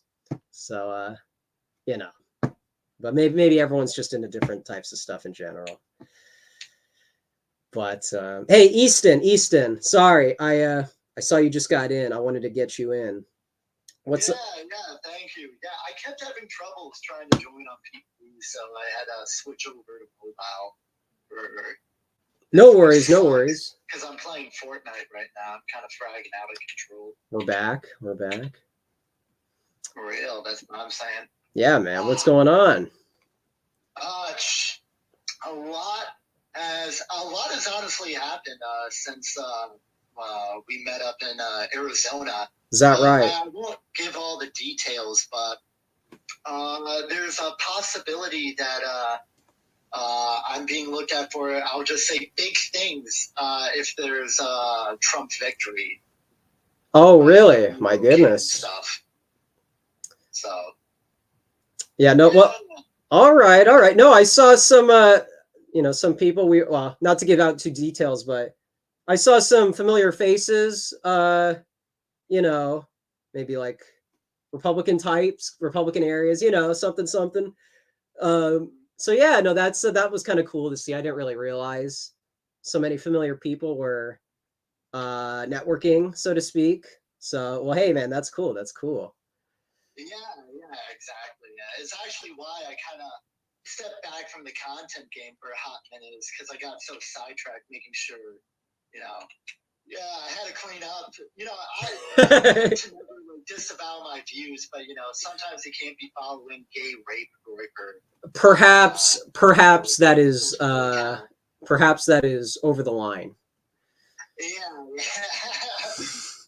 Maybe. So, well, all right, man. That's well, hey, that's exciting, especially on the election year, and with all the all the political developments, Trump being this like front runner type. That sounds fun. Oh yeah, it is, and a lot of people are just very amped as well, especially when you look at like the programs people have set up. Like, have you read any of the stuff from Project like 25 as like an example? Not too seriously, no. It is low key. How can we like straight up just give Trump as much power as possible? Well, all right. Well, interesting. All right. Well, hey, that's exciting if familiar faces are involved. Man, oh man. Other than that, I do plan on kind of like revamping a lot of my content stuff, trying to make it a lot more serious in a type of sense, because there's a lot of people. I've kind of made my like efforts for the past bit helping other people like actually get seriously involved within the political scene. So I've kind of just been thinking about like you remember the Firing Line, obviously, right? The TV show? Yeah, with Buckley. All right. Yeah, I've kind of been working with a few others on kind of like because there's like this dumb bitch Margaret Hoover who kind of runs like this remade version of it that's like super cucked. Oh, is that right? Like Jonathan Greenblatt on, and have like barely any pushback. But I've kind of been working on like a revamp of like a Firing Line. Oh, dude. Show, oh my goodness. Right. Or ideological talks, pop culture talks, but not necessarily just like news oriented, because a lot of people, like everyone talks about the news, no one really talks about, okay, but what should be like the underlying policy or ideological direction necessarily, or they just do it in what I think is like a gay way. No, that's very much up my alley. Like that's the kind of, again, like town hall type stuff, which, I would say Twitter contributes to that with the spaces. But yeah, if you could have like real life organization on that, dude, that's bringing back 90s TV like I would like, that's something that could be very exciting. That's part of the goal I already have. I actually have some state reps who are already lined up for. Oh my goodness. Going on eventually. Kind of just been grinding. It's why I took like such an absence to from the broadcast. Fair enough. Things are moving. Well, hey man, if you're planning on returning to the broadcast, the Easton broadcast, we could definitely get Thomas, in there. Yeah. I'm trying to, Thomas, he's a bit of a, tricky figure with how he works. I adore a lot of his work. So I'm just trying to think of like Nuremberg might be a little much for some people. It can be a lot of topics, a lot of options. I think this Code War stuff would definitely be very interesting to a lot of people. Yeah, and there's this guy who's been interviewing him. It's funny. I think it was, oh gosh, it may have been one of these people like in LA, but, or maybe just it was a Twitter space guy, but people kind of give him the historian setup. Let me try to find this. There's this guy that's been interviewing him, and it's almost like a think tank operation. I mean, it's probably not. Is his name like Pete Quinellas? No. Of course he does the series with Pete there, but here, let me. When you search Thomas, one of the things that comes up is Samuel Barnes, and what is this? Mutually assured communication? Is that the brand? It's like intellectual content, and again, this guy is not like he's just like a guy that's appears to be almost like a think tank type doing this stuff. And he's got Thomas on, and he's asking, it's talking about philosophy, and so it's like Thomas does have these other episodes that aren't just Pete Quinones, and people may not know that. So yeah, like if you wanted to put him in a different circumstance than like the series is, yeah, I think he'd be open to that, and it can be very intellectual and professional. Yeah, of course. I'd love to think of my like vision of like the show, right? Is dialogue driven in the sense of like it's them allowing me to pick their brains and ask them questions about stuff that I don't necessarily really fully understand. You know what I mean? So, because I think I can act as like an avatar of the audience. Like I plan on having like Anglo Zoomer on again, because me and him talk foreign policy often, but there are a lot of just necessary concepts about like I'm not fully in tap with like the Mearsheimers, the neo-realists, and I'd like someone to be able to like spoon feed the info and explain what should be the actual direction of American foreign policy that's not just like knee-jerk isolationism. Gotcha, man.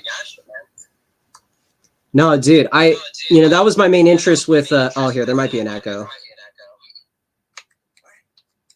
I think it's the mute thing. I think that helps it.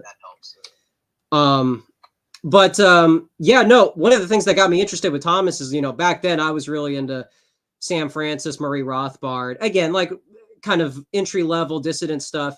And just to talk to Thomas about like Russell Kirk and the gatekeeping on the right, Buckley. I mean, back then that was basically the extent of my like dissident knowledge, and he was helping me out. But I mean, we could stick with like a decade and he would have enough to cover a whole episode. I mean, it's just bizarre, this like encyclopedia mind of his. And you would never even have to touch third rail issues. You would never have to, I mean, the guy is, again, like basically a professional academic that is suitable for like a Buckley scenario, ironically, So yeah, man. I think he'd love you, man. Yeah, that's what I was saying. I'd love to interview him. I was just trying to think about like what particularly should I aim at him.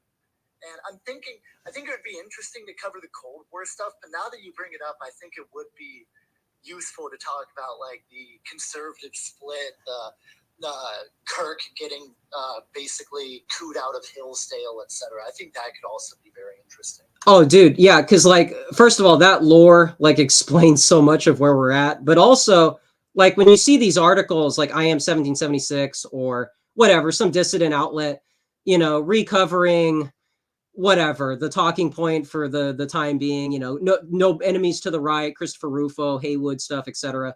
Like if Thomas had public testimony of gatekeeping on the right, I feel like it's broad enough and safe enough for like normie cons, mainstream types to be like, you know what, like this guy Samuel Barnes who interviewed him about philosophy, like there's enough just accessible content that is clippable and good PR for him, good PR for this concept.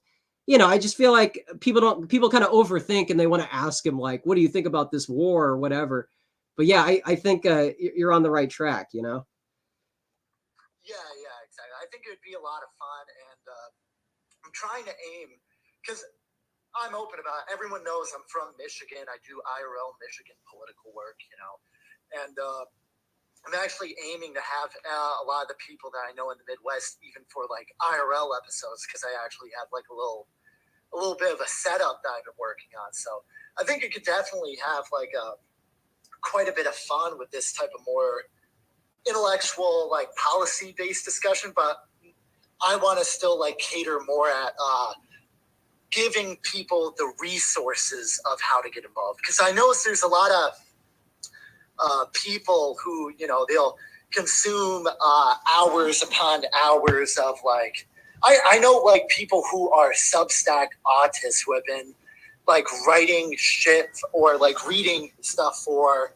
like years from like Fascio and like all these dissident right Substack groups, Imperium Press, what have you. And yet they're like, they don't even know where to go at like the bare minimum of how to like get involved in politics. And it's like, if you have like a special talent or some type of intellectual capability on like a skill, if you're an expert on immigration, cultural issues, how to deal like transsexualism, sexual ethics, etc., you should be utilizing yourself for the right. And I just kind of want to help guide these people into making themselves proper tools. As you said, kind of like, I forgot the exact words you used, but allowing people to kind of like properly shape themselves culturally and how they present themselves, etc. No, for sure, man.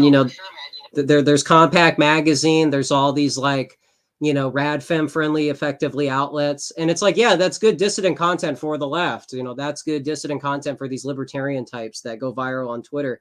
But yeah, for actual reactionary dissidents, for people that agreed with some of the NRX stuff, but are not NRX and, rebranded, but also don't want to be linked up with normie conservative types, there has to be, something for not just the youth, but, actual representation of reactionary views in mainstream space. And there's people doing that. You got I Am 1776 and some of these adjacent outlets. And people like Geo, I think are great, and etc. There's examples, but a lot of these guys are older, and a lot of these guys cluster towards the political content. And it's no shade, but yeah, like you said, you can never have enough Zoomer culture content. You can never have enough. Zoomers are very politicized. They want to debate about politics for hours and hours. But yeah, that, like you said, these people that are reactionaries but don't know how to get in politics, Zoomers, by the same logic, also don't develop themselves culturally, and so everybody kind of puts themselves on an island in some regard. So yeah, I think we're on the same wavelength. Yeah. I think even I've been thinking about this a lot for like the past year. Even if you were to look at something on the level of like aesthetics, right? A lot of the dissident right, I think it's a millennial thing, especially. They do not get how to, it's a millennial and Gen X thing. They do not get how to like properly look good, how to properly work graphic design, how to make things look like sexy for because I don't have a better word for it. You look at AF, we have all these types of people who are practically professional editors. They're able to put together these beautiful transitions, or when you go to the events, there's all these cool graphic designs, etc. Even for like a group like Patriot Front, right? They have this idea of like rustic Americana. Some people don't like it, but it's like a consistent type of aesthetic for what they're going for. Yeah. And I think for people on the right, we need to, in a way, cultivate that for the individual personalities to show that we are like a distinct generation and a distinct movement. We are people who are visionary in that sense, but also it's just for appeal because people like things that are visually pleasing. Like what's going to be more visually appealing?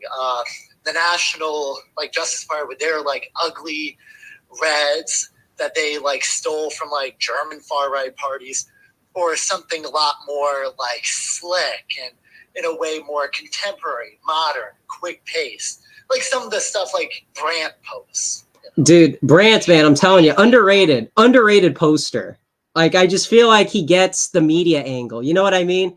You know, he's not like he's not like a conventional commentator type, even in the AF sphere. But to me, I feel like he is a very visible example of what to model after. You know, I think it's underrated. Yeah. I remember I made like an effort post about a while ago. There are people who I've talked to, and they're on the same way. I might not agree with them, but they're on the same wavelength, like Brandt, Tyler Russell, Anglo Zoomer, and TR Starter, for those who know. They all commented. I mean, TR comes from like a super vintage angle, but at the end of the day, he still understands that there needs to be some type of like rational consistency.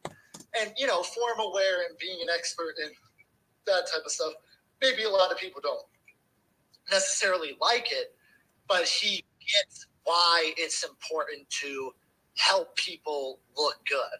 The same thing with Tyler and Brandt, because they're in a lot more of like the more contemporary, like the types to wear more like Zoomer sweatshirts with like the softer colors, or like the turtlenecks, or whatever. Like these are things that are slick, clean, and appealing to mass audience of Zoomers, because it lets them see their reflection within the political base, draw them in through there, and then help guide their politics, is how I see it.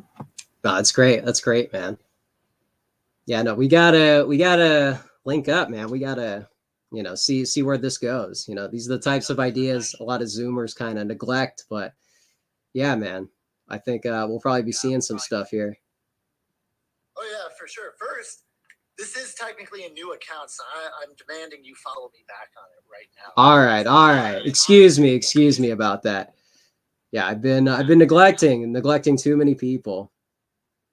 Thank you. But you're the real American patriot. And once I start getting the show on the road, I'd love to have you on. Oh, dude. Yeah, man. Just send me a message, man. Let me know what the plan is. Easton Broadcast. Yeah, of course. And I'm also Big Nick is helping me with this, but we're buying the do you know Michael Knowles' Yes or No game? Oh no, I don't. What is that?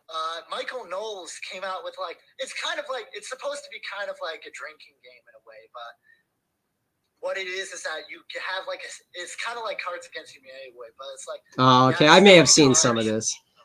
Yeah, you get a prompt, you read it, it's a question, and you have to, using your friend's drink, you have to guess what their response would be to that question. And then it could kind of lead to just like funny discussions about things. Like a question that got brought on with, he had Spencer Clavin on, you know, from like, where is he from? Like Claremont Review of Books. Something Spencer like Clavin's that. Homosexual son, yeah. Like a question was, libertarians in almost all their core ways are basically soft communists.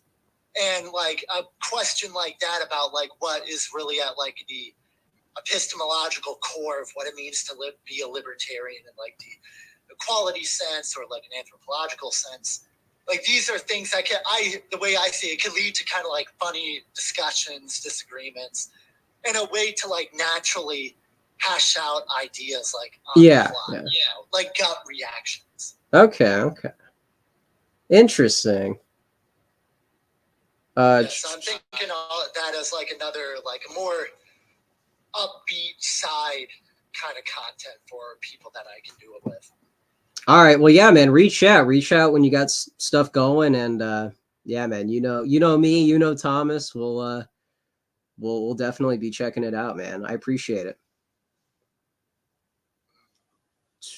Well, yeah, here. Well, hey, I'm wrapping up here. So, you know, any final things here? We'll be closing up shop. So I'm glad we got some content. I was supposed to get Endernax, a little back and forth. So I'm sorry if this was not on Cozy. We'll try to get back on Cozy later. Ike, if you wanted to come up, we're wrapping up. And then thank you again, Easton. I appreciate. I meant to reach out to you earlier. But yeah, man, I'm glad you're busy with professional stuff. And we're all kind of. I'll have to tell you about it in private, because let me tell you, big things, huge. Let's go, man. Election year, some shenanigans. A little bit of trolling.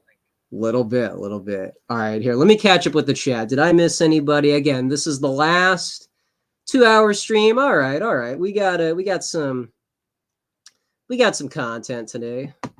We'll probably be back with Endernax maybe this week. Again, that was my fault. I took too long. I'm typical me. But we'll try to reschedule that. And so I guess that'll be the next major thing for the channel.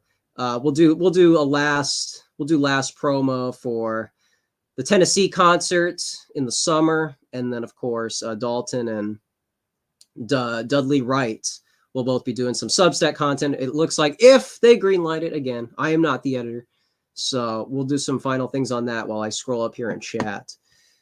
But yeah, no, thank all you guys, everybody here in the Twitter space, the A space, Easton Cartoon, of course, Just Jimmy's, Eric Renner. Let me scroll up here. I saw Jerry. What is this? Oh, sorry. Excuse me, Larry Poppy.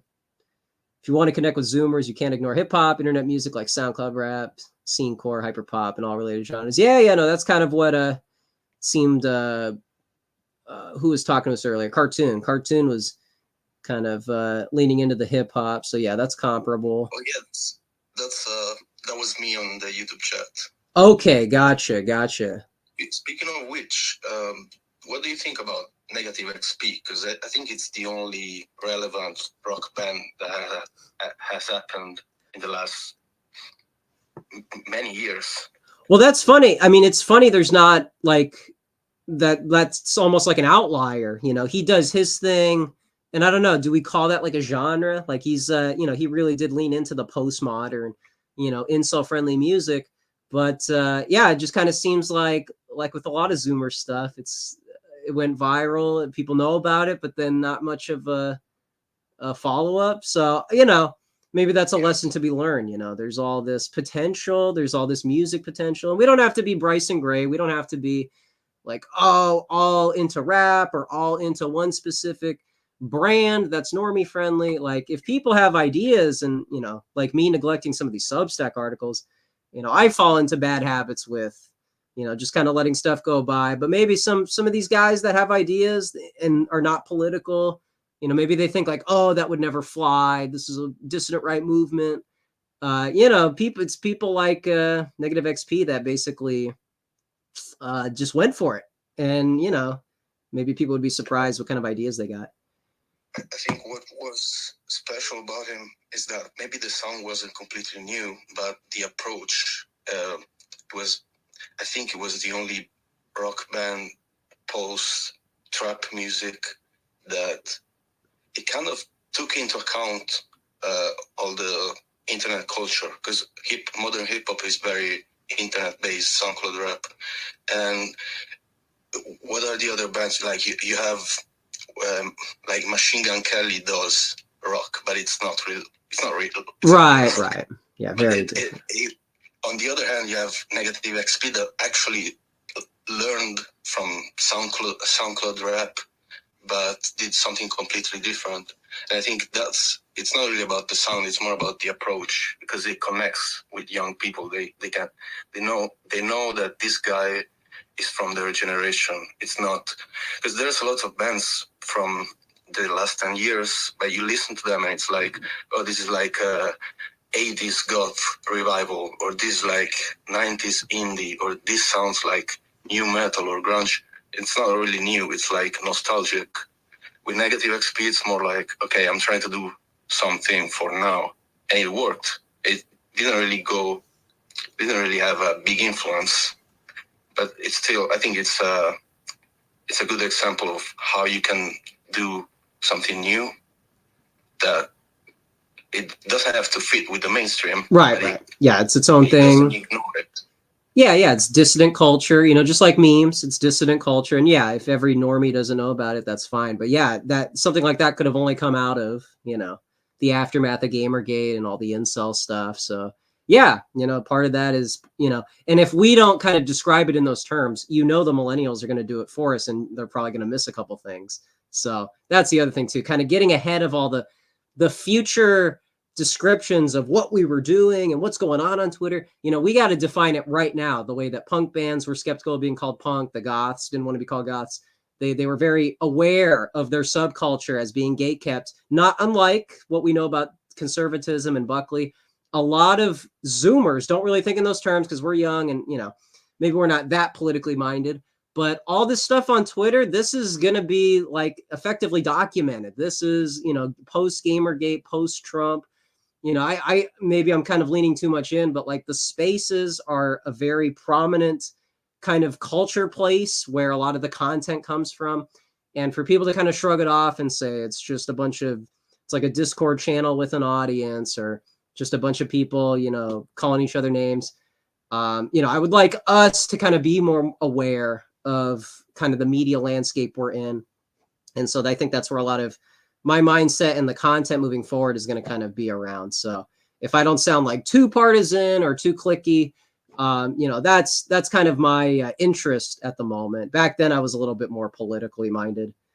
But yeah, all this stuff, the memes and the, even stuff like Ricky Vaughn's Twitter account, all that stuff I think is very of its time. And maybe we don't think of it in that way. Maybe to us, it's just like another account or whatever. But I don't know. Maybe I'm getting too romantic with the whole Twitter thing. But well, all right. So I think we're gonna conclude here. I thank you guys for giving me more material here. We were running out of stuff. The studio was having some trouble. Impromptu, my fault, of course. And yeah, for everybody to get us thinking about music and Zoomer identity more culturally. Again, that's the kind of the theme of the show, the theme of what we're doing here. We're very friendly to the Zoomers, to the Groypers, to all the some of the dissidents. And, I'm just glad. I'm glad we're not just like an offshoot of another faction. We can come over here and kind of relax and go over some Twitter stuff and try to be descriptive with it. The archetypes. But yeah, and then here, last call on the promo here again in the summer, 2024 summer in Tennessee. We're going to try to get some people to come out to Patriot Jam. Here we go. Patriot Jam. Again, early phase, minimal details. But again, finally, I can't let millennials hog the mic. So, we got a little something in the summer. That's kind of down the line. Maybe people don't have to think too much about it, but maybe a start for this stream. And then, of course, the Imperial. Thanks to Dalton. Thank you to Dalton and all the stuff that he's up to now. People should check it out. We may be doing some more Substack content along with, I just realized I didn't pull up Dudley Wright, New Right posts. So again, you got Imperial. We'll try to do some more Rolling Stone-esque, gonzo journalism-esque content. For the Zoomers, they desperately are missing some of that in their diet. And then Dudley New Right. I feel like I've said his name a bunch of times, and I don't think I ever pulled it up. Here we go. Dudley New Right post. We're going to be trying to do some Substack content. So maybe some people are already following, people are aware. But like Endernax said, maybe I was long overdue for Substack content. So hey, 2024, we got here. If everybody wants to tune into that, again, more Marshall McLuhan type content, maybe less partisan than your average Twitter space.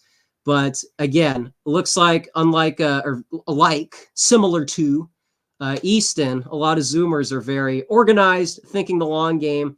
And the viewers in here can do the same too. It doesn't just have to be waiting for the next stream and stuck inside this political paradigm. The millennials did it. NRX did it. We're going to try to have our own type of identity on Twitter and offline. So, hey, thank you everybody for tuning in. We'll probably be back with Endernax maybe this week, maybe another time. I don't know. We'll see. But, hey, Endernax, if he's here right now, or if he needs like a visible testimony, I am sorry, it was my fault, but we're gonna try to fix that. We're gonna try to get back, actually go on Cozy. So it wasn't just trying to be subversive and do false advertising. I thought we were going on Cozy, but we spent a little too much time, but we got to have a little stream here. So hey, plenty of cool stuff. Tara, Toddman, Press F, Jacob, hey, good to see you guys in chat. And of course the regulars, we had Charles, Zhang, Larry. And then, of course, in the Twitter space as well, we've also been honing in the Twitter space dual stream here, not just on Twitter, but the spaces specifically. So, yeah, shout out Easton, Cartoon, Just Jimmy's, Eric Renner, Vierner in chat. In chat. Another favorite of mine. But yes, and then, of course, Vingle, American Dissident, Winston Wolf, Cody Browning, man. People I've met IRL and people I've met not yet. Maybe to come. So, hey, it's always fun to have a little space here and to not have a big gap like we used to do last year. I think we're going to be a little bit more disciplined this year. What is Travis Bickle say? I'm going to get organized. I need to get organized. So, hey, I'm glad we finally got here and with some cool people too. Right. So, hey, thank you, Zhang, too. Good to see everybody here. I'll be back probably, if this Endernax thing gets rescheduled, there's a little something in February, which we might be tuning into this debate in LA. We'll see. Maybe we'll pull up to that and there'll be some content, but at the bare minimum before the end of February, but we'll see what's going on with Endernax. We got May for the final shout out here. I'm glad to see everybody here for tonight. And yeah, so did I miss anything? Yeah. Patriot Jam in the summer stream coming back as early as before the end of February. Hope if some of you guys are in college, we're a little more sympathetic to college than maybe your average conservative. But yeah, we're here and like Easton and all these professional types who understand how to read the room and get jobs. Look, it doesn't have to be this miserable experience going to academia. And so that's another thing on this show that I think we harp on. Hopefully we don't sound like shills. But anyways, that's that. We'll probably be back with Endernax pretty soon this week or onward. And yeah, and we'll just have to wait for more Twitter content. This Gurdusky thing was kind of spontaneous.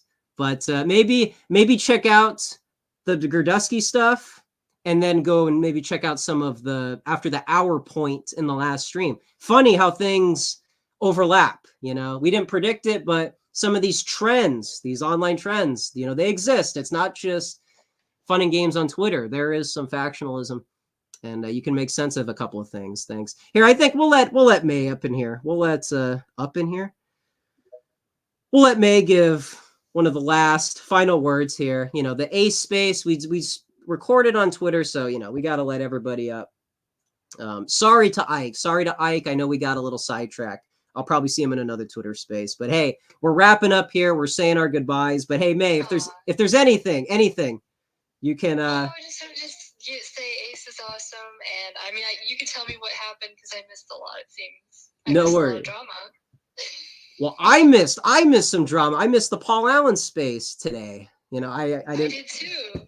What is this Gurdusky stuff? What did I miss? Well, I mean, you're kind of up to speed, incidentally, because, when we were talking about Paglia with Sigma and Luca, a lot of that kind of, well, I don't know when that space happened, but I'm losing track of the days already. But a lot of that kind of came from this viral tweet from Ryan. I can send it to you. Kind of funny how all these characters, they all kind of influence the timeline. And oh my goodness, did I replace this with another tab? Well, here, this, it's just funny. You know, the things that we kind of talk about for fun off camera, they end up influencing a lot of the dissident right type stuff. And, you know, some of the characters here, I think I got it here. Okay. Here we go. But yeah, I think you're basically up to speed. I think maybe. Oh, okay. So he didn't come in space or something. No. And there's no feud. We kind of started this whole thing off clarifying, you know, we're a little less partisan over here. Also wanted to say, I saw the space title said Ace on Cozy. Are you getting a Cozy channel? No. I didn't mean to confuse. That was a incidental thing. We were supposed to go with Enderdax. This stream was going to be a back and forth. You're going to go on with Enderdax? That's right. But I neglected my discipline, and so I waited too long. And he was wrapping up his show. So, you know, we'll try to reschedule. You know, there's always another Cozy stream. He's got his own schedule. I think it's, what is it, Monday, Wednesday, Friday, thereabouts. So we'll see when we get another chance with Endernax. Of course, people here are probably aware of his Cozy channel, etc. Todd, man, good to see you, man. Glad you tuned in. But that was basically it. That was basically our show. We did our usual beat reporter thing. But yeah, do you have any final words for the chat? We got a couple people here.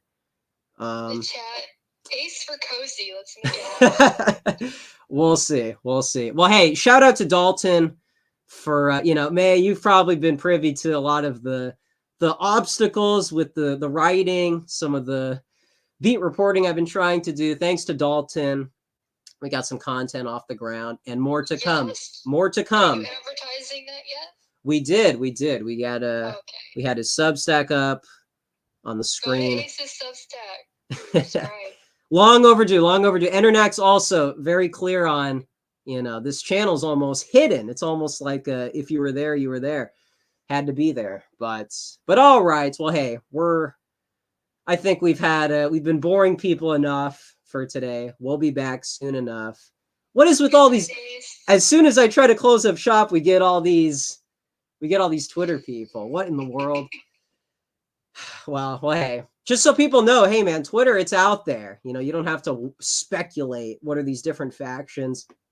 You know, I was trying to educate Natalie about all this lore, all this Red Scare stuff, all this stuff. She was asking about Times Square earlier. Is that right? Well, you know. What? What were they asking about? A little something.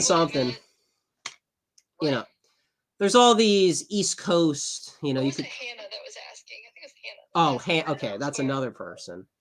Yeah, no, Hannah was you know. No, you were asking me about dispensationalism. That's what it was. Yeah, that's what it was. What happened to Nuance's space? He shut it down. He got bored. Oh, really? It's over. Suki was rambling on, and he couldn't take it. Oh, yeah. I actually got bored and left too, so that makes sense, actually. Well, yeah. Well, hey, look, we try to balance things out with the A spaces. We'll try to talk about some more other stuff, but we're going to wrap up the show. Shout out to everybody who tuned in. Appreciate everybody. We'll be back probably as early as later this month, and very, very late will be by the end of February. So, hey, we'll be back, but glad for everybody to tune in. We'll see you guys later. Good night. Oh, okay. Bye.